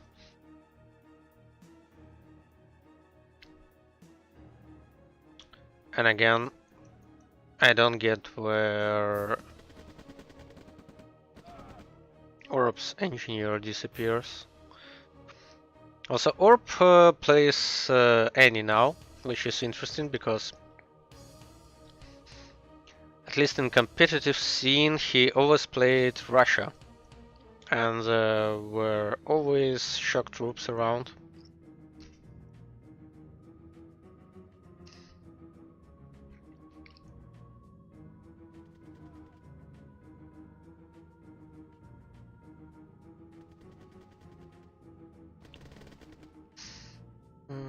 Yeah.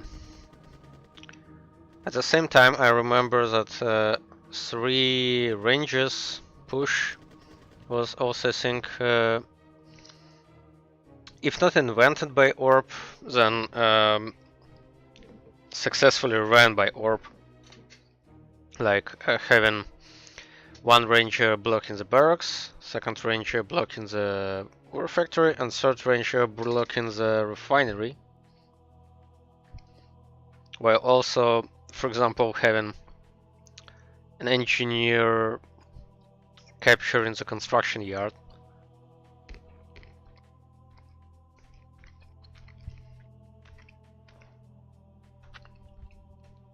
And such a move can actually be quite brutal, but requires a hell a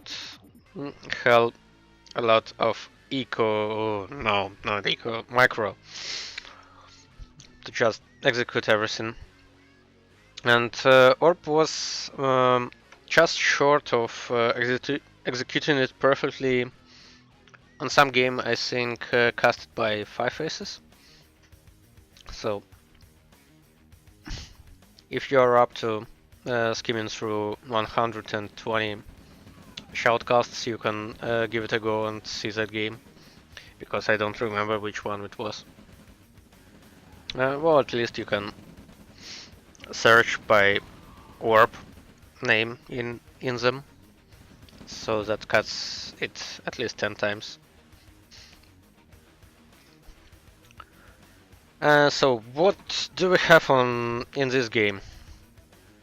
We have Eskimo having an expansion, and Orb actually having a backyard expansion with a gem mine, which is always an eco boost.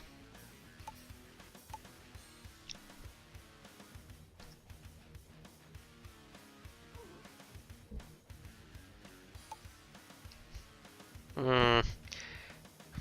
1-1 against Happy, yeah. Well, lucky you got Happy in his low time, because frankly speaking, if he gets practice, Happy is one of the best players around.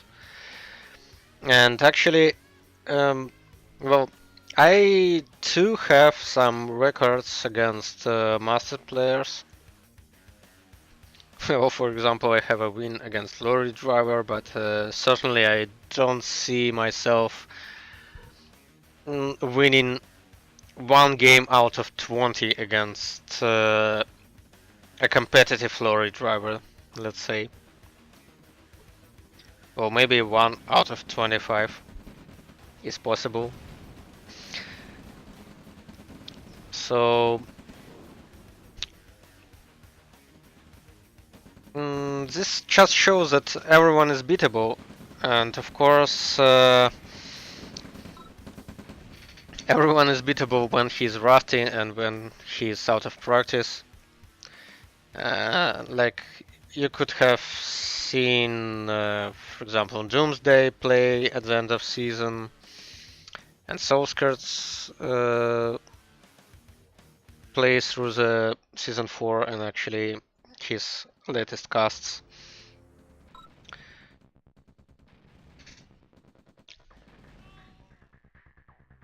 So even even good players will have some bad time if they are not up to practice. Because, well, speaking for myself, when I haven't played for 2 weeks or 1.5 weeks, the first game I ran was absolutely atrocious. Because I mixed up my build order, I always failed to use the proper hotkeys, and never mind in the proper harvester, eco slide, or so. Those minor things, they are minor, but they pile up, and if you miss several of them, you get behind so quickly in this game, especially when your opponent is paying good attention to it. So practice, practice, and practice. This is what makes you a good player in first place.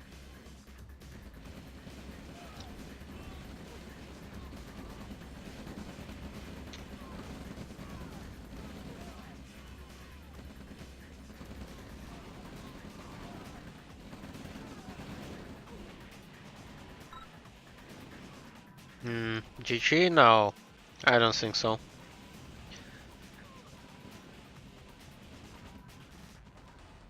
Although,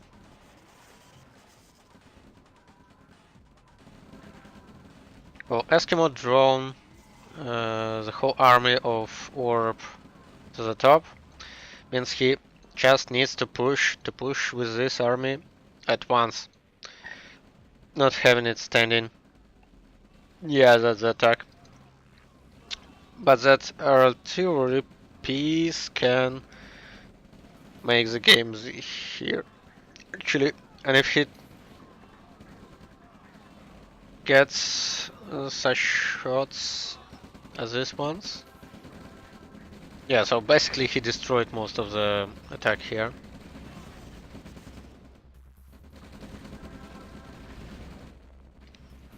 Well, still having an expansion on the left, on the top, rather. He's low on cash, of course, because this expansion got destroyed.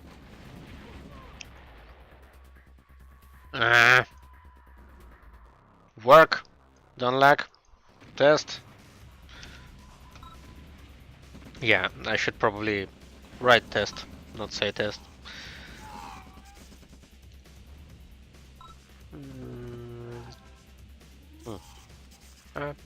Maybe it helps. So what I was saying, he's short on money, but he has... Wait, is this a base moved or base destroyed? Ah, yeah, here is the MCV. Yeah, so now actually Orb has better positioning than Eskimo. The only advantage for Eskimo now is that yak. and Iron Curtain, which gets him up 1 tier on eco, because Orb still hasn't built any tech, and Eskimo can soon transfer to shock troops. Yeah, and he's doing it already.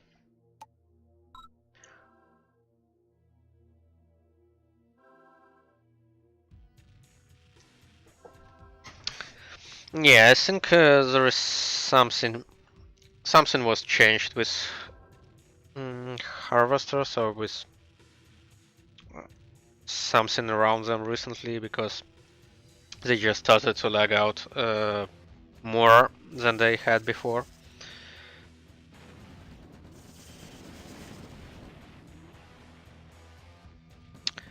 Now we just need to see whether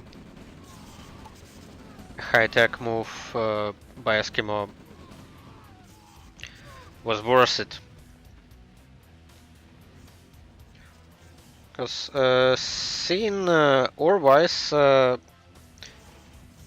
if we are concerned with center expansions, Eskimo is on par, because the top expansion, the top ore, was never taken by Orb, but there is a juicy gem patch which was never visited by Eskimo either,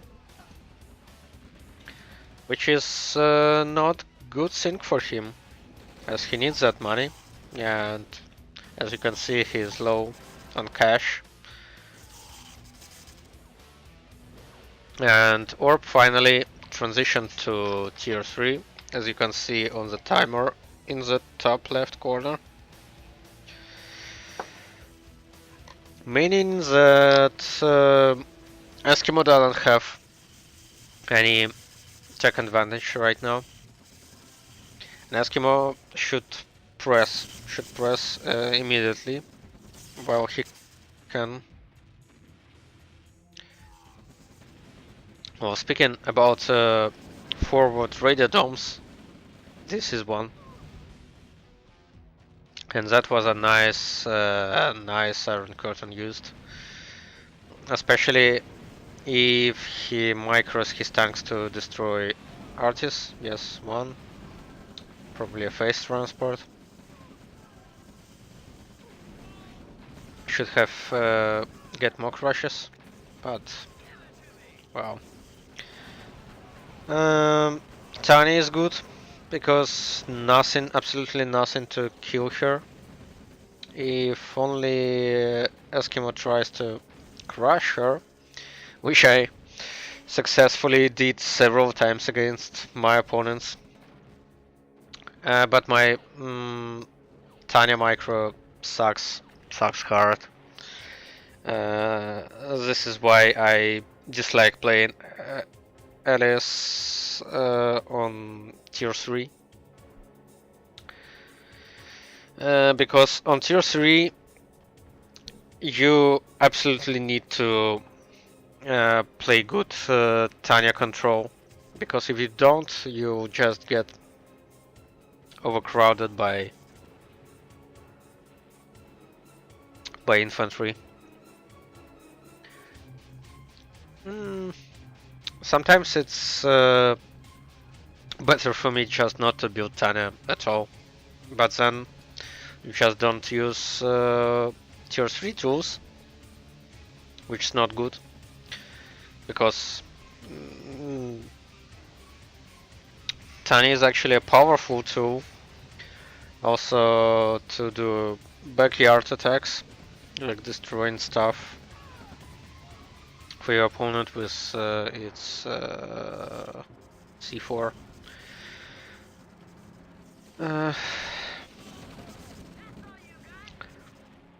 Actually, Eskimo is doing a good job on destroying Orb's eco, which you can see by this graph and by this value, while Eskimo himself has finally gotten into the gem patch. Yeah, now he needs to crush, absolutely. Or that. that also works. That's also GG, actually, because Orb doesn't have anything to protect. And he doesn't have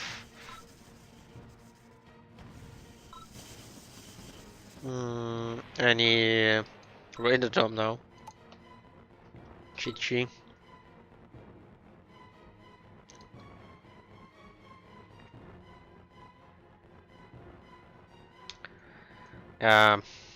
So Eskimo.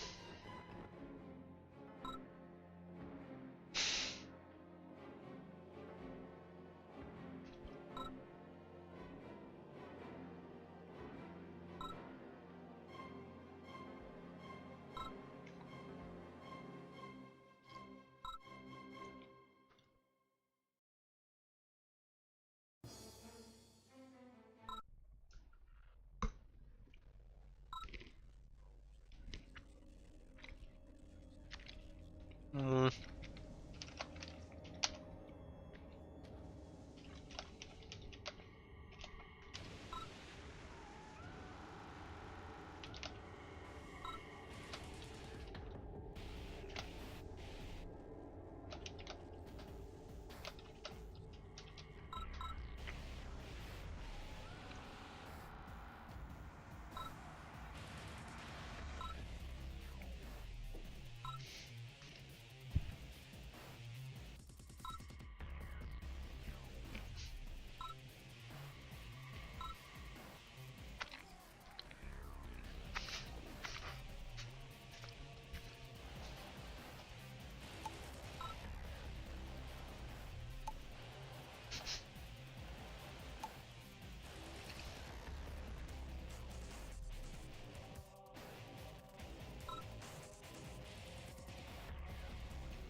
Battle control terminated. okay, so now another one on what? Ice Hills?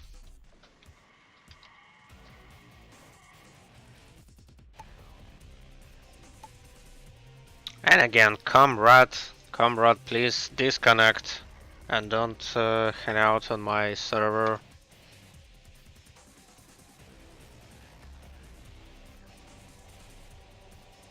I need my server.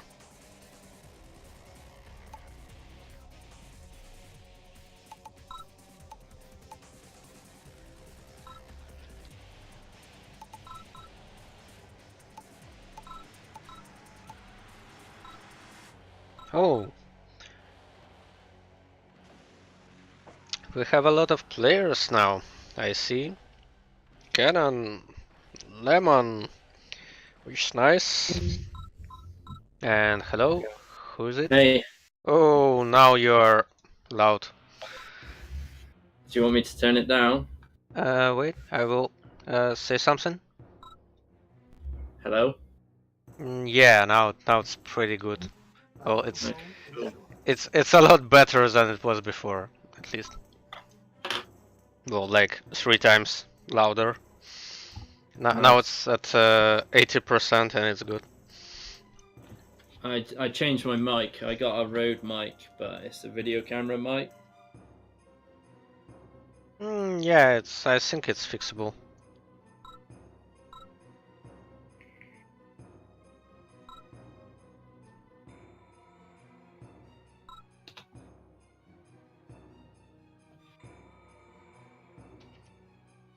Hello, boys. Hello. Yeah, that was also loud. Hello, Abroad. He's a loud guy in general. Only when I need to be. Which is always. Sorry, I was just reading up on the Twitch chat. So, Abroad, do you still want to not play the RAGL season? Oh yeah, no, I'm definitely not playing in RAGL, for sure. I kind of made up my mind a long time ago. actually just like right after I made it into minions, I was like, oh, that's about as far as I'm gonna go. So I just stopped there.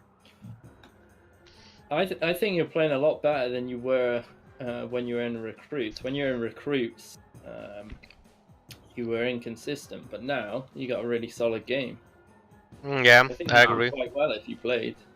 Oh, thanks, man.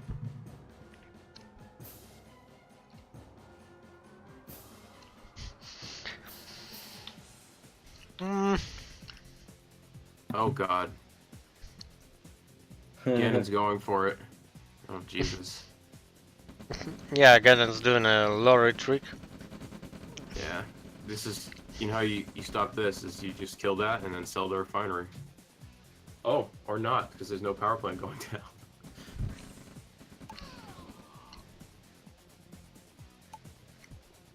All right, well, that was fun. Yeah, this map's definitely a War Factory opener.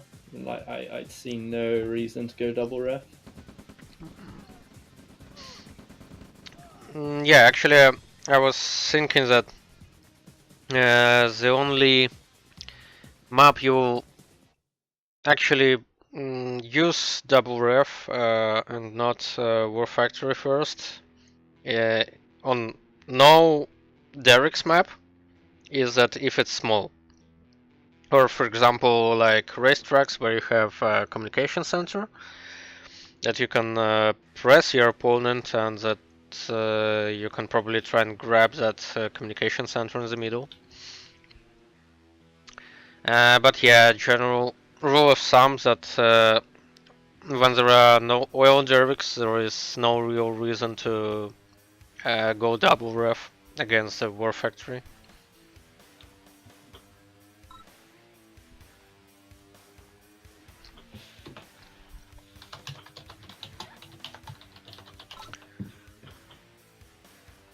What advantage? Well, if anyone builds, no.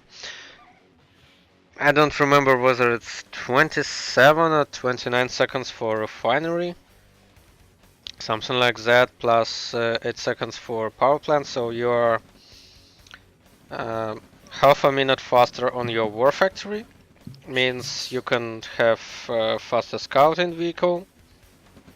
And also, you'll be building your ore trucks earlier.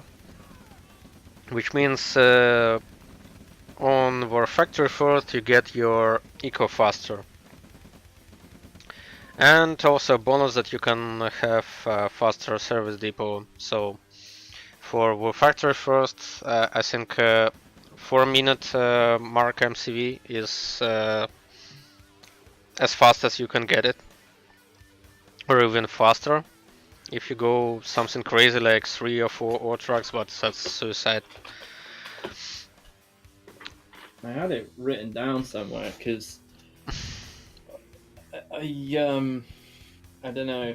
I was a couple of weeks ago. I was playing so badly. I really had to figure out what I was doing again, and just going War Factory with 2 refs into SD is really good. I find, unless of course you've got a lot of starting ore, and then you can afford to not expand straight away.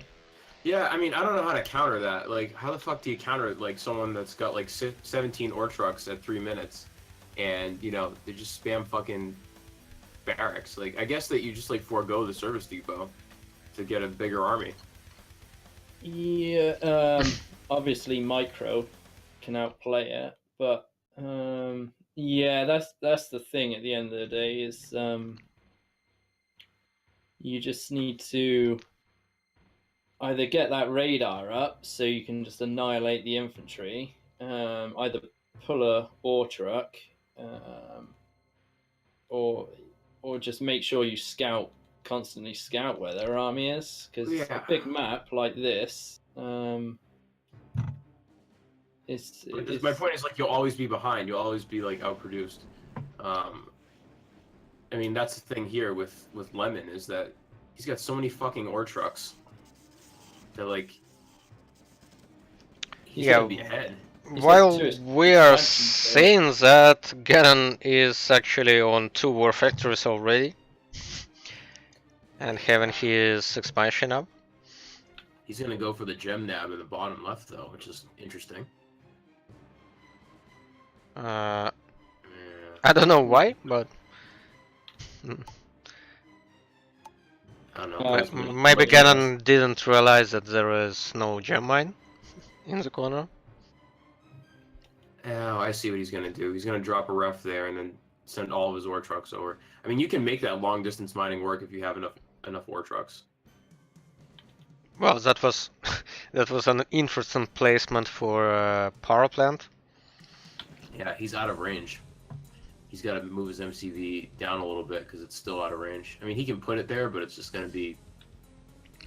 Uh-oh. If Lemon does a harvester transfer, he should be. This is good. a dumb attack by Lemon. Hmm. No, that was that retarded.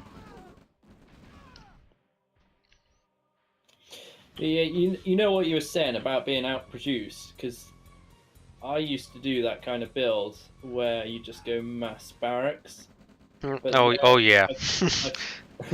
I found I was just starting to lose more games by playing that way, just because people were either taking quicker expansions or just taking that quick tech and just countering it. Yeah. And I think once your map or your game knowledge is up and your confidence is up, you can get away with just not producing as much. And also, playing better players don't tend to do so many aggressive attacks against you now. At least in this build with the targeting changes. So early attacks are less likely. Yeah, and also if you build a lot of barracks, and means you are heavy on infantry, then if your opponent goes raid attack, means he'll have a possibility to absolutely shred everything infantry based you throw at him, because Artis, Air, Heinz, Yax, V2s, they're all very good at destroying large masses of infantry. Well, obviously you have a hard time early on, but when, for example, there are 4 or 5 hands already, and at least 2 artillery pieces, then you just can't do anything with your tier 1 army, because your infantry. You can hold. Sorry, go ahead. Didn't mean to interrupt you. You can't move your infantry forward because it gets shredded, and you can't also destroy anything your opponent attacks you with, because well, flags, but flags. If you're heavy on flags and you don't have tanks, and if you don't have tanks, then static defense stops your infantry. If Lemon holds this somehow, Yeah, then not- I think he's fucked. gonna win. If he holds it. Yeah, he's got his attack angle is shit. He's got no armor. This is gonna be a fucking disaster for him. Yeah, I think his main mistake was that he had a poor choice of first expansion. He went to the right without ever taking his natural, and that right center expansion is just very Ganon. shallow one. But Ganon doesn't really have Oh, the best eco. Like, admittedly, Yellow hasn't, but he has more potential eco right now. good micro by Ganon there on the pulling the tanks back. Kill that annoying flak truck. Nope, don't run into the flame towers. Don't run into. Oh. Okay, Ganon. Now pull back. Stop fucking around. He has no rockets in that blob, so Yeah.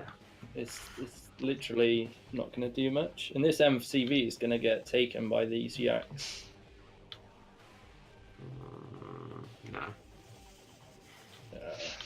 Well, at least Ganon stopped playing Tiberium Dome like he did. What it was? Hey, sometimes that shit works if your opponent's going War Factory first and they don't have jack shit.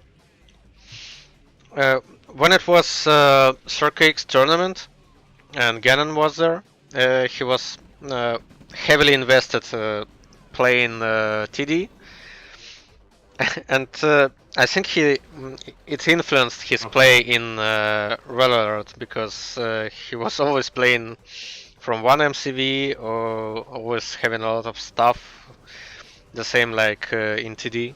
So Yeah. it just felt array unnatural, I would say. Okay, again, fucking clear out this shit over here on the left. Yeah, but this is over because Lemon doesn't have any eco right now. Yeah, you really need that left side secured. But he was so concentrated on getting rid of that small force from Ganon, he just got so sidetracked. I don't know what it is, but I feel like the right side natural, the double orb natural, is just like less exposed to attack than the left side. I know it's identical, but I don't know if it's like psychological or something. But like, I always see this left side go down all the fucking time, always, and the right side, like it's never touched. It's funny you say that actually, because when I play sidestep, I normally expand a certain way, and then when I spawn on the other side, I play different. It's just the way you look at the map. Like if it looks slightly different, you play it different, even though it can be symmetrical. I think that's the same thing. I mean, like this point over here, this left point is just like always contested in every game that I play on this map, and it makes me fucking like not want to play it. So it's like, oh well, if I lose my, if I'm spawning on the left and I lose my natural, I'm fucked. It's the end of the game. I actually remember my game against 5Aces on this, and he just walled off the left part, so I couldn't ever enter it from the lower left corner. Well, even in like my game against you, Nazgul, on this fucking map, it was like I took the left and it was the end of the game, or I contested the left, and it's just like it's like a clusterfuck. I mean, okay, maybe it's these trees. I don't know, Mr. Nazgul. Tell me, are the trees equal on the naturals? Is there an equal distance from the ridge to the ore? Yeah. Even I am not that OCD to check that. OCD. I mean, I'm asking you because you're a pro at this shit. Yeah, but I think that it's quite symmetric. It's probably what you're saying is just more of a subjective thing, like mental, not the real one. Are you saying that it's all in my head? No, I am saying that generally people, for example, you have the ref placement asymmetric, and the opening of the ref is to the bottom. So when you expand to the bottom, your refineries are placed closer to ore than on top. On top, it's a bit less effective, maybe. Yeah. So maybe it's just subjectively thinking that it's not symmetric, but it is.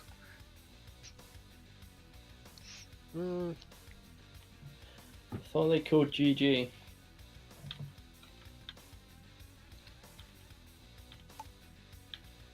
Well, he's just being a douche then. Yeah, this MCV is going to get sniped anyway. I don't know, man. You're 0 for 2 on the MCV snipe calls. There it goes anyway. Yeah. Battle control terminated. Yeah, now I'll probably need to stop and restart my server again because Comrade is always hanging out.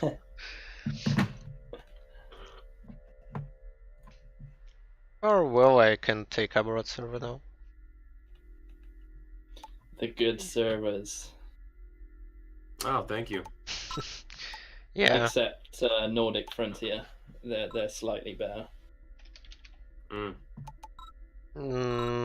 Haven't ever It took- seen Nordic Frontier actually. Well, it took some time for us to get him back into the fucking server vibe, because like for 3 releases he wasn't updating. we finally fucking got a hold of him. We were like, hey dude, update your shit. Oh, I think we have cavalry now entering, like Ganon, Oh. Kazu, Lemon. I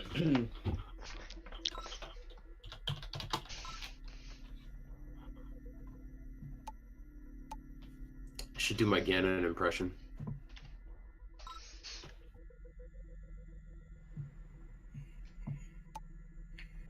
Kazu, Ganon.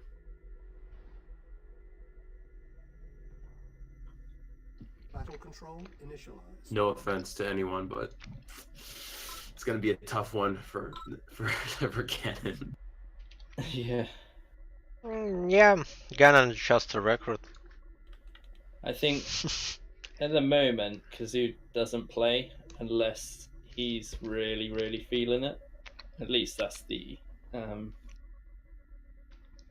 that's what it seems like to me. He doesn't like to play if he's like slightly tired or anything.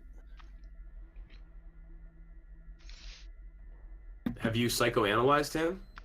I have, yes. Wow. Whippy, you've still not fixed your tile error. It's the same map.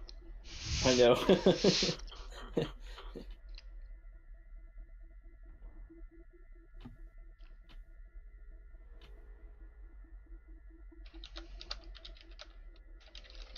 I don't know, man. Kazu seems like the kind of player that like could beat like 99% of people in his sleep. Yeah, he probably could. I play like absolute trash if I'm not completely awake. If I play come sort of 8-9 o'clock, that's it. I've lost it. Oh Jesus, this is a bad opener. Still managed though to take a few guys with him. Kasu has the engineer out with already 1 Derek. Oh, I didn't even see that. Top left, going top right. You know, when I play this, I try to take the top, but just doesn't work out because of the choke points around the eyes.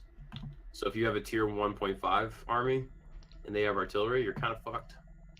So you kind of just have to wall them off and hope that they don't have enough shit to run through you.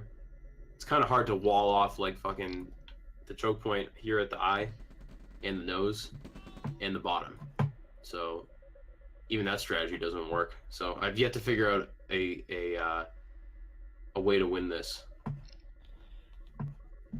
I've not actually played this map yet, but I think it would depend on the opponent the way I would play it. Because if I was in for the long haul, I'd probably go top, but otherwise I'd go bottom if I wanted to end it quick. But then again, I mean, how do you think that the gem mine in the middle plays into it?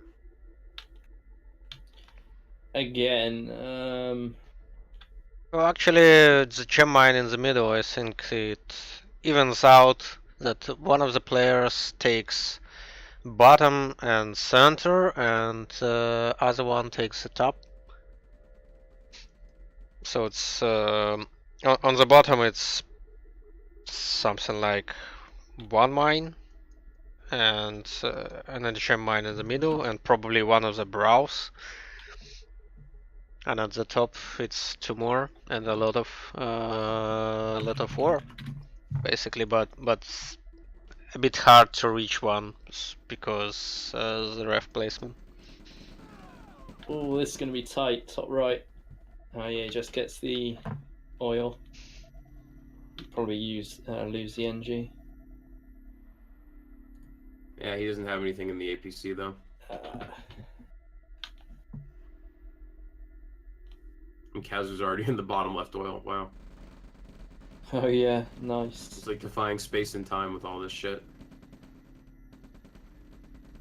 Yeah, the thing with Kazu is that he's always, well, even if he is not prepared for anything you throw at him, he can always answer anything, or you just think that he is always prepared for anything. Like you attack him in some weird place, and then he defends it and attacks you from another one. Like he's always one expansion on you, even if you go fast expansions. Things like Look that. at- So it's even if he's not unbeatable, it just looks like he is from outside point. Look at this, top left. He's got 2 rockets he just sent up there because he knows that APC is going to come.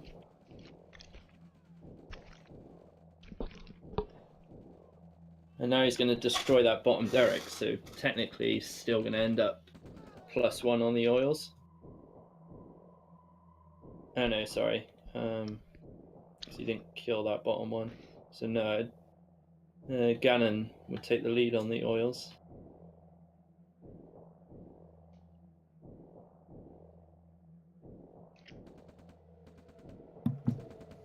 So this is critical right here. Kazu needs to hold the center. He won't, I think. On the famous, I was there first. Gannon has that MCV up top as well. Well, Ganon will have Tesla coil soon, so that might help. Oh shit, he's running all his stuff into the pillboxes. Yep, there's the Tesla coil. Unpowered. That's unfortunate. That ore truck is gonna die though. Yeah, Didn't now get the now gem. Kazu. Oh, it was getting blocked. Oh, will it make it? Damn, that sucks. Yeah, now Kazu does a barf move into the middle, and basically it's a big win for Kazu. Because I think Ganon should have moved bottom the second he It's saw gonna be hard that. to hit these Tesla coils in these tanks though.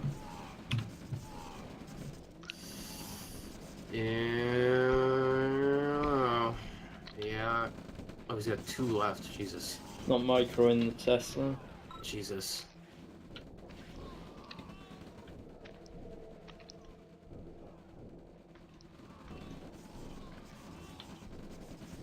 Yeah, I don't know. Another MCV. Plop another ref there. Get those delicious gems.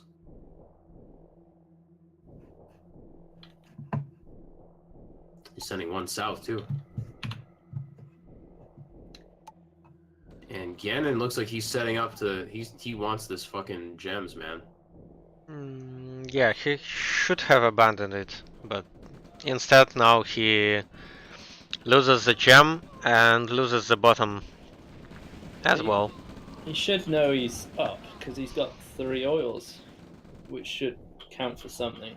Well, and that's why he's going after it, I think, because he's like, you know, fuck it, I got 3 oils. I'm gonna always beat him in terms of army presence. But production-wise, I think they're about even, aren't they? terms of capability of production. Yeah, and also buildings. Ganon is slightly worse at power economy. Because he's building a lot of Teslas, but doesn't supply power with them. If Ganon doesn't move some harvesters, then he's just going to get outscaled pretty soon. He's only got 2 up top, and then his mines on his base are the only other ones, and they're pretty much mined out anyway. And Kazoo has just got a lot more eco going for him. This attack, though, by Ganon through this pillbox point here is going to be very painful for Kazu. Oh, he's not going to do it. Oh, he is. Oh shit, he's going with the infantry first. Oh, Jesus. Oh, Kazu running into it. Oh. Yeah, and Kazu has a huge force on the bottom, also supplied with MCV. Yeah, that's gonna be a... his shit is all out of place too. Ganon's shit's all out And of place. yeah, and both war factories will go down, I think. Yeah, the whole base is gonna go down, I think. Oh no, he's turned his shit around. He sees it. No, not fast enough. Something will definitely go down. Yeah, the 2 war factories. Come on, Ganon, run over his shit. Okay, now pull back. Ganon builds the he just third. did it. Oh, Well, no. yeah, Kazu realized Okay, Jesus. that's. Well, anyway, Ganon has a third war factory already, so he's prepared. This is brilliant. Oh no, look at Ganon's MCV. It's gonna run into the pillboxes up top. Brrr. He's not paying attention. Death by pillbox. Oh, that's Yes, such because of that base push on the bottom. Okay, yeah, Ganon's throwing everything he's got into this. He's like, fuck, I can't let Kazu have this. Well, it might work. Yeah, 4 heavy tanks will chew through everything, even 5. Kazu should just pack up and leave. He's going to, yep. He's What outta here. if this move Peace out. command up top? Whoa. Yeah, I don't know what that's all about. That was not good.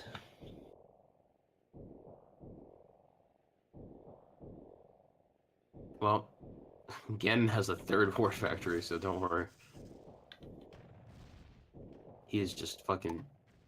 Ganon wants that MCV. Now he's given up now. Well, it's quite interesting, but actually, Kazu is in a very bad spot right now. Blocking his ref as well up top. Yeah, and this he is is quite low on army. Yeah, because it's split. He, He's gonna he stall might- this MCV, it's dead. He might Yeah. hold this bottom attack because there's no rockets. It's literally just heavy tanks. And it doesn't matter that much, he's mined out on the bottom anyways, right? For now, yes, but he'll need to rebuild it. Oh, Jesus. Oh my god. Those poor tanks.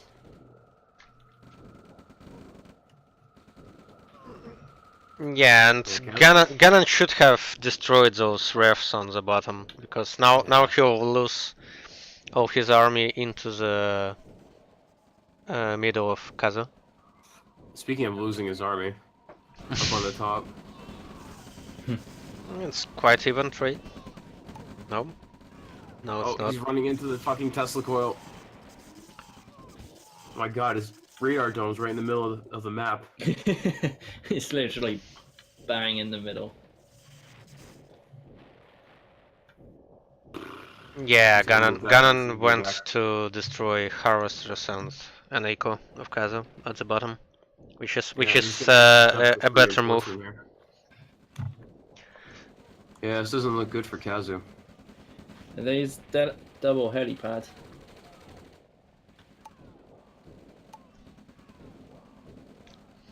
Helipad is not placed wow. good either. Because as you know, if helix are split, then if you press F, they return to Tanks are weird spots. Run away, Kazu, run away. Save it. Save your tanks for another day, like a little snack for later.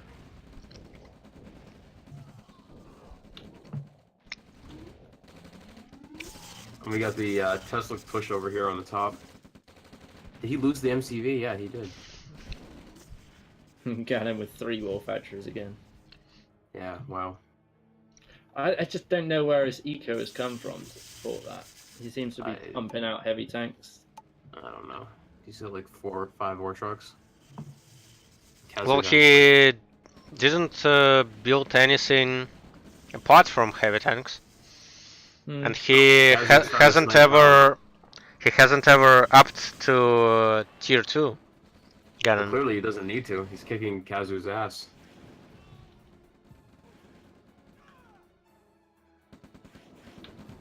Kazu's radar is like so exposed. Yeah, that Tesla heavy defense was actually introduced, I think, by Mo, and used recently by Lorry Driver also, as far as I remember. So that's the new black, the Tesla defense.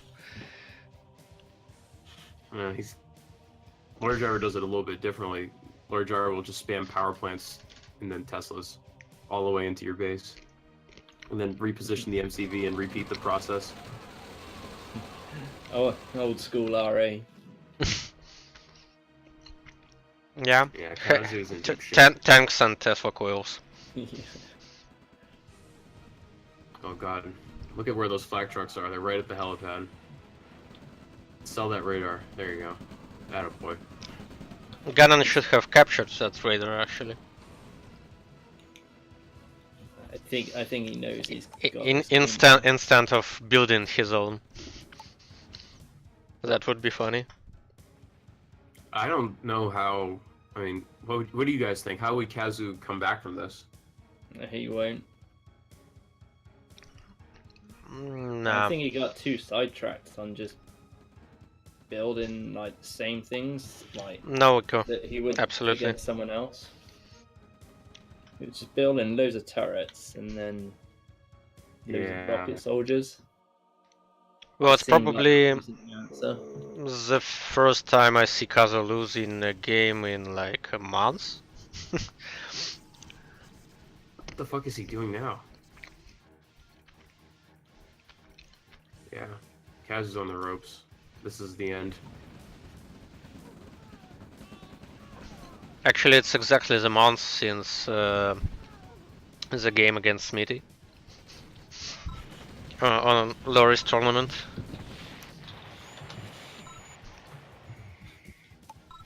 Alright. Yeah, that was nice. Yeah. That's quite surprising. I don't know, man. Going back to what I was saying before about the gems. I mean, you fucking take those gems, or push the other guy off the gems. It's a big difference. Yeah, but at the same time, you can't really defend the gems properly because of the cliffs.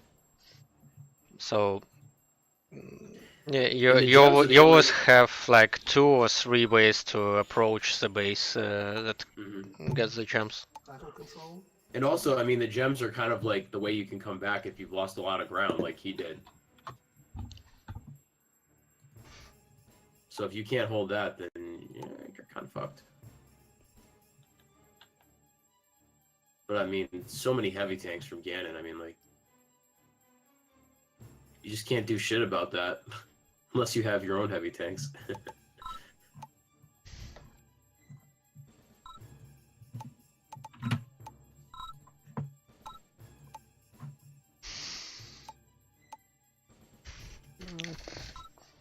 Yo, Who's this? More this is people. Mafia Andre. Hey, Hello. What up? What are you guys playing? Streaming. watching. So, but are you playing though? Mostly watching, yes. Not playing. Okay. This would be a good game. Nah, Soviet's dead. All right, boys. You guys have a good rest of your day. Thanks for having me on. See Yeah. you later. Buys.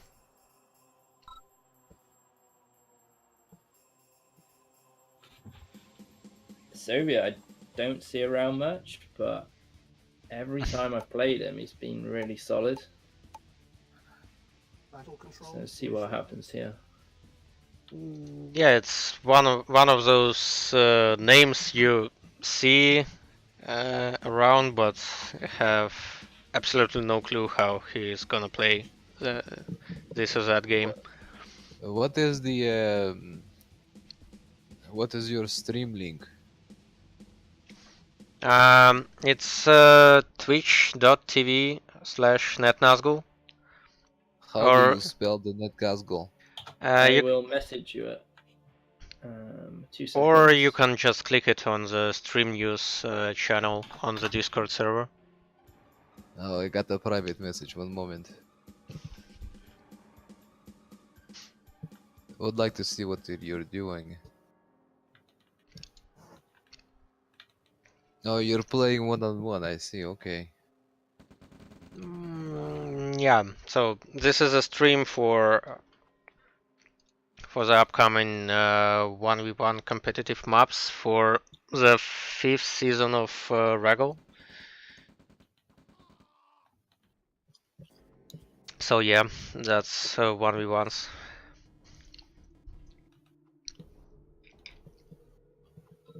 Oh no! Look at Soviet's harvester.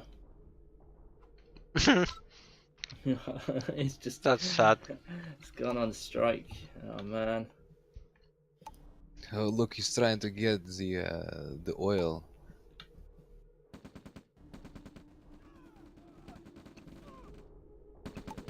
Show the engineer. Oh dear. He's up there. There might be a little bit of action. Yeah, and Ganon with that lorry driver style power plant attack again. Counter grenadier on left side.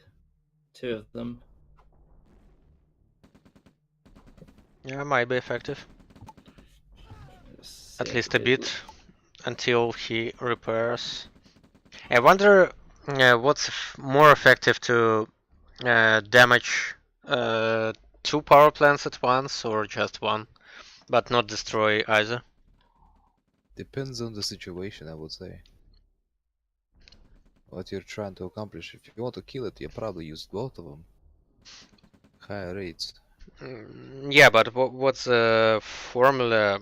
I will need to check on how the power gets reduced when power plant gets damaged.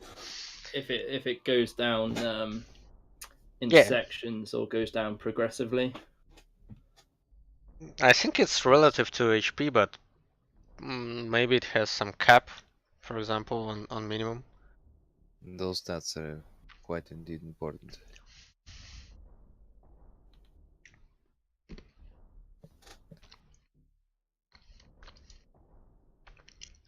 And I thought it was going to be not a good start for Soviet, but seems to have recovered pretty well.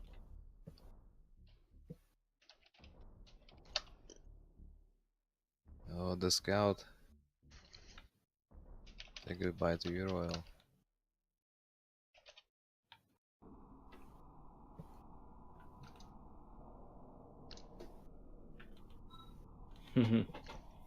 Early radar.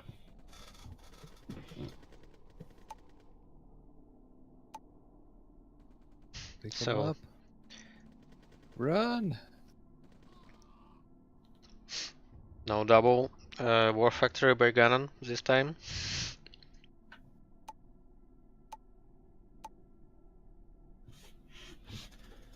I wonder if you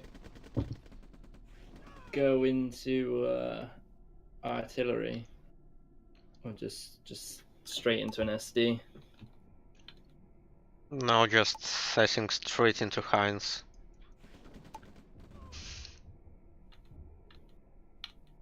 I think he was building a second helipad, but cancelled it.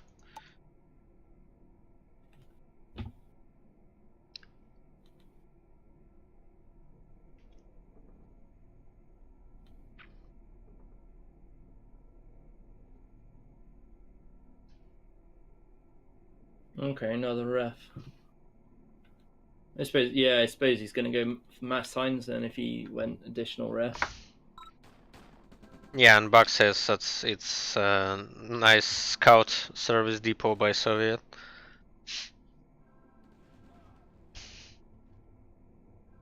Well, but at least with this Good. placement of service depot, you can repair your vehicles faster.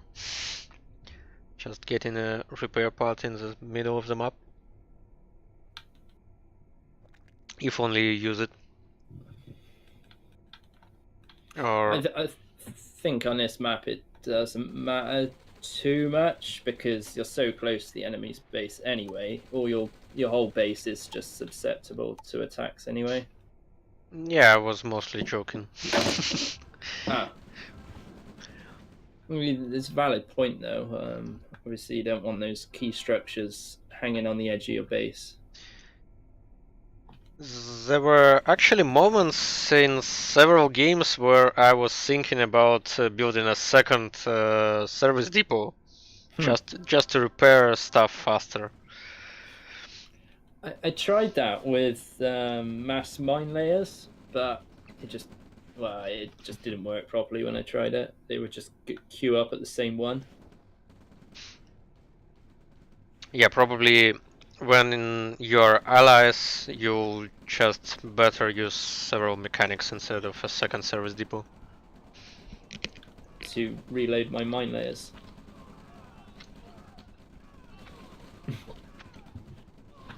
Yeah, I was in general. Of course, with, Yeah, with mine layers, that won't help. Oh no, look at the artillery.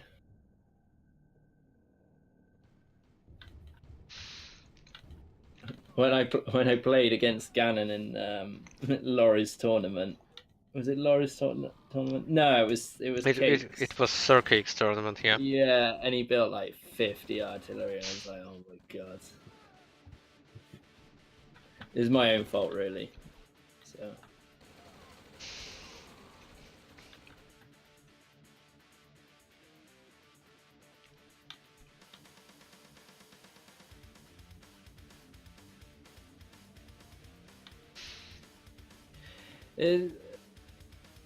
You know that Heinz discussion, taking the Hind back to Soviets. Like if you came up against this and you had Heinz yourself, it's so much easier to snipe out those rockets and then just cruise straight in with one yak and blow out 4 of those artillery. They're always in a line.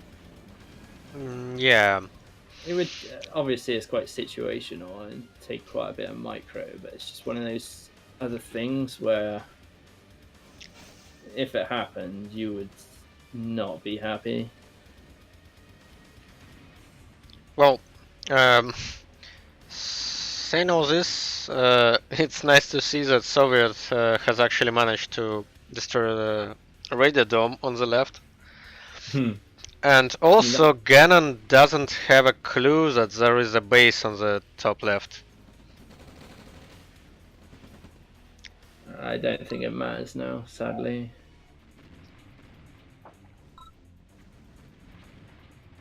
Yeah. I thought it'd be artillery is the issue.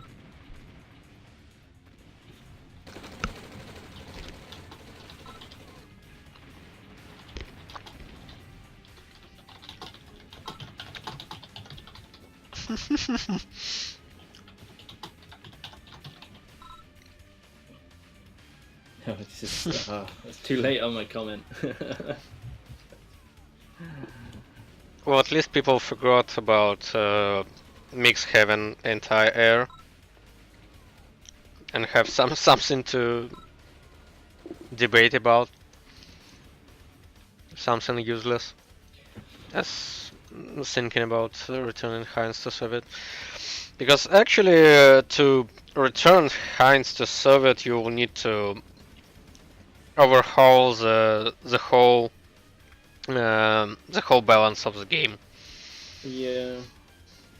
I think a big problem is with it. Even if everyone got together, well, all the people that were in support of it, and made loads of playtested it a lot, then came to the conclusion that they could make it work for whatever reasons, whatever changes. But at the same time, people are trying to, or at least discussing naval again, and it's just like, well, that's just going to throw it out again. So I think really they need to take that into consideration while trying to move the Hind over, because obviously allies have really good anti-air with the destroyer, but if they're not going to take that into consideration, then it's just going to cause issues in the long run. Especially if naval kind of gets fixed and then maps start implementing a lot of water. And if naval was fixed and then you had Mo making more maps, then there's going to be a lot of maps.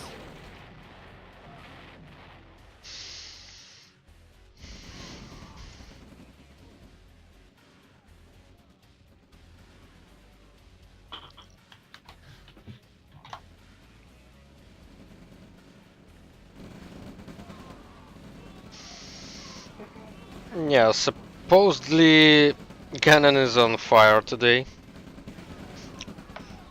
Just taking any game with any style. Like he just did completely two different games here and the previous one. Battle control terminated. And absolutely cruised it.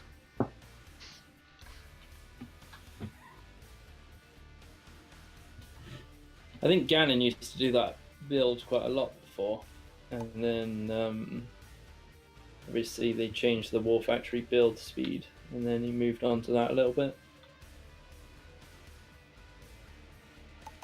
He's definitely had practice at the fast tech. Alright, I think it will be the last stream game for today. I don't know yet what to select for the map. For that, something. Okay. Yeah, that's a good shout. Actually, I'm gonna shoot because I still haven't had dinner, and it's almost 9 o'clock. Yeah, I'm close to 12 already, to the midnight. Oh yeah. Okay, it will be this one for a fast one.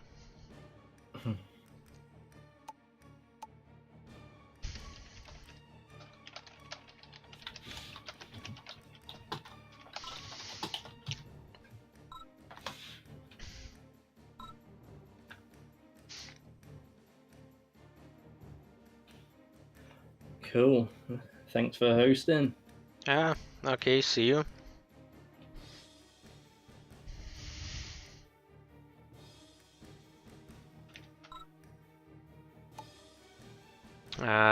So Battle control initiated. I'm ending it as I've started it alone.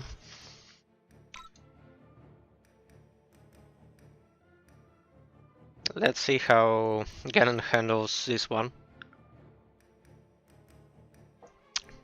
Something in me says that Everett has a good chance here. I don't know why. Why not?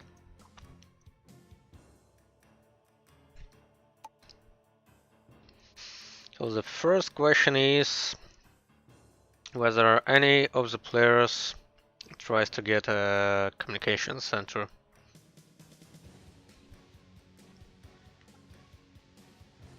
Probably Ganon thinks about it.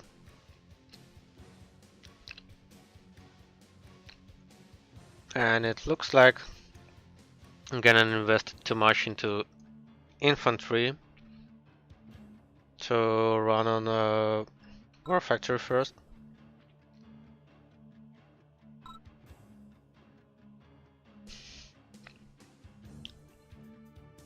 Ah, Ganon.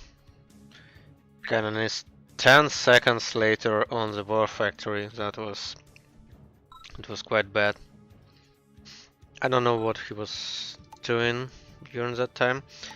And now he'll try this thing yet again.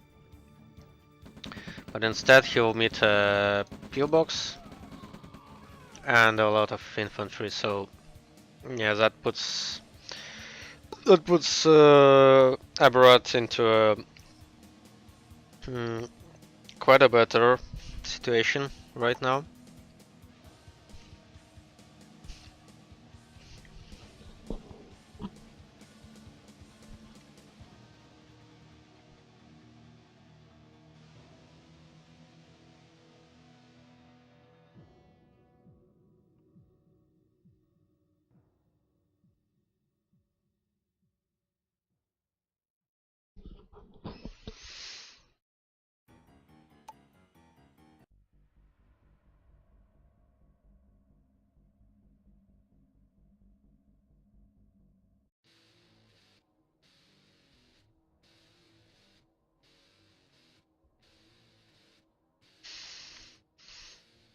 Yeah, and actually it's quite a good timing to end the stream after this game because I'm out of beer.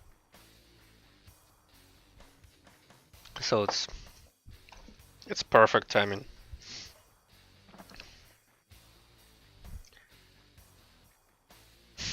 So what do we have here? Ganon is slacking on his build order. Good 15 seconds now.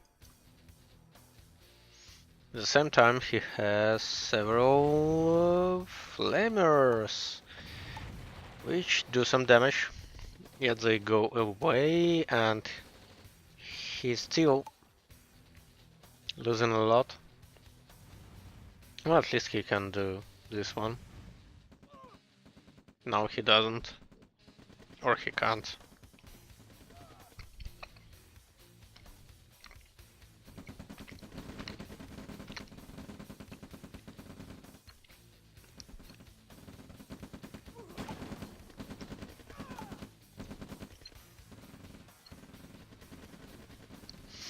Yeah, that one MCB can do some damage here.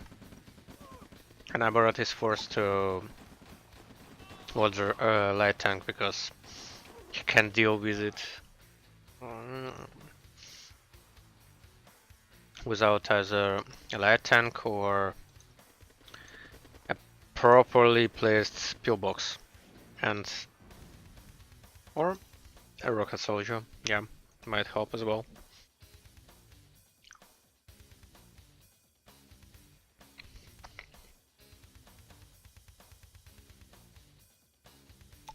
Interestingly enough, Ganon prepares a second Flamer Rush push drop.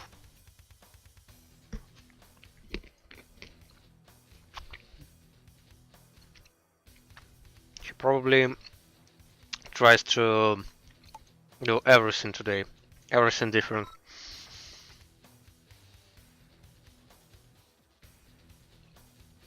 Difference because Ganon was 15 seconds late on his war factory, that's why.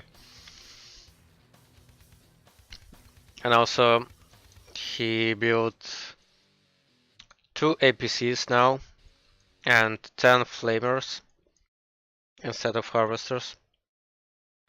That is why he is on 5 war tracks, while Aberrat is on 5 for a long time already. And is building an MCB while Ganon is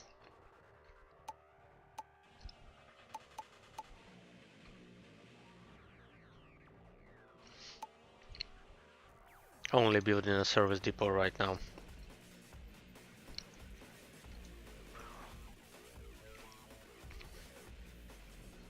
Yeah, 8k might be just because he was. Yeah, it's correct. Everett is 7k ahead, but that was just because he was because Gannon was slow on War Factory, means he was slow on second ref, means he was slow on getting his additional ore trucks up. So that all added up to a huge difference. And now he will.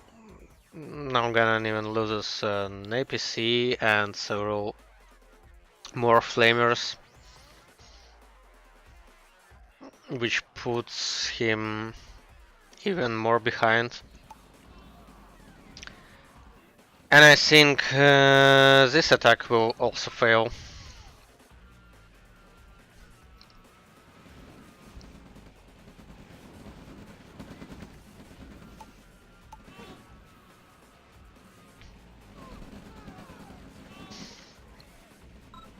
And this was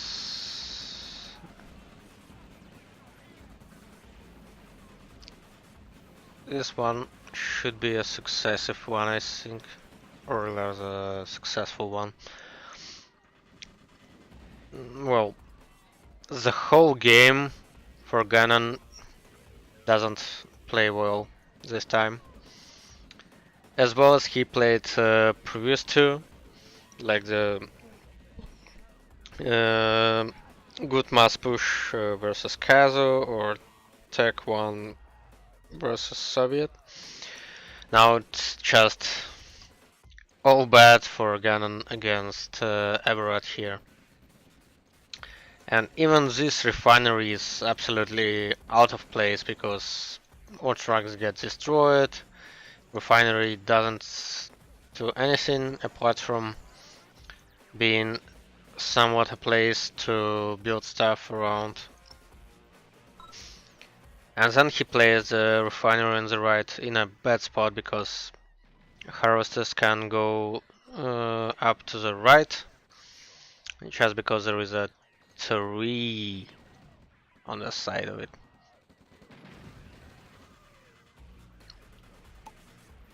Hopefully he will build a refinery here, but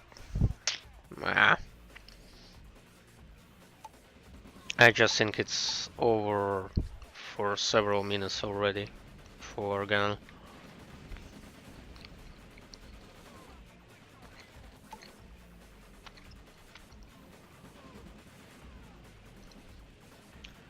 Everett just needs to gather a good enough army to push through and destroy even that economy that small piece of economy that Ganon has.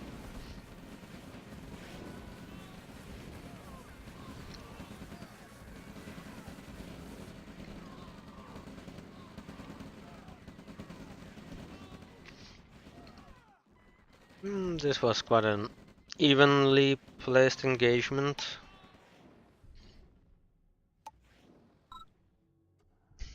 Or maybe Ganon slightly on top of it. And still, Everett is leading 10k on assets and more than 10k on money earned.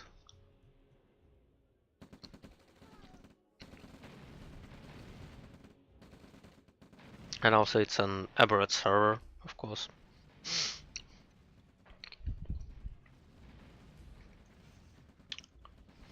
Yeah, that's one strange placement for a refinery. And again, Ganon is opting to go for Teslas, while he doesn't have any power plants powering that. So he builds Tesla and it's unpowered. And Alex also, he's on last MCV, so it's GG. And at least we see Ganon finally beaten today.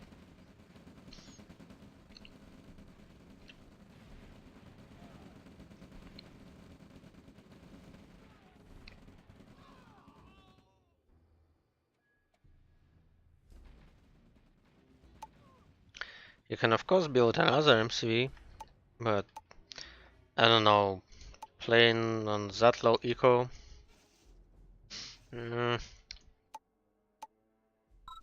Aberrant should press more.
Yeah, so some shit talk by comments.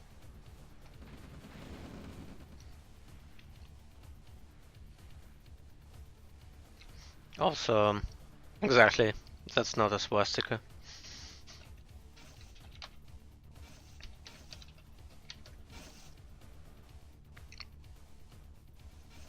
Because you totally need to check how it looks.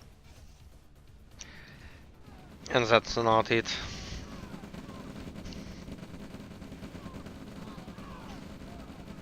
Well, also because it's a nice symmetric symbol to use on maps. And actually, in Red Alert universe, there is no swastika, because there is no Hitler, and no Third Reich, rather than just Elliot Tech and Elliot Einstein.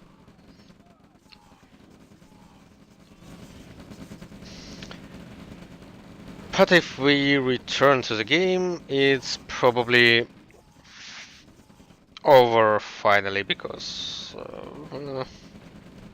Ganon will just have Hisaka lost now. And that concludes the stream for today.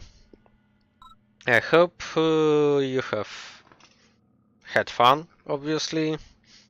You have also seen... yeah, that's not obviously face off, that's racetracks, but who cares.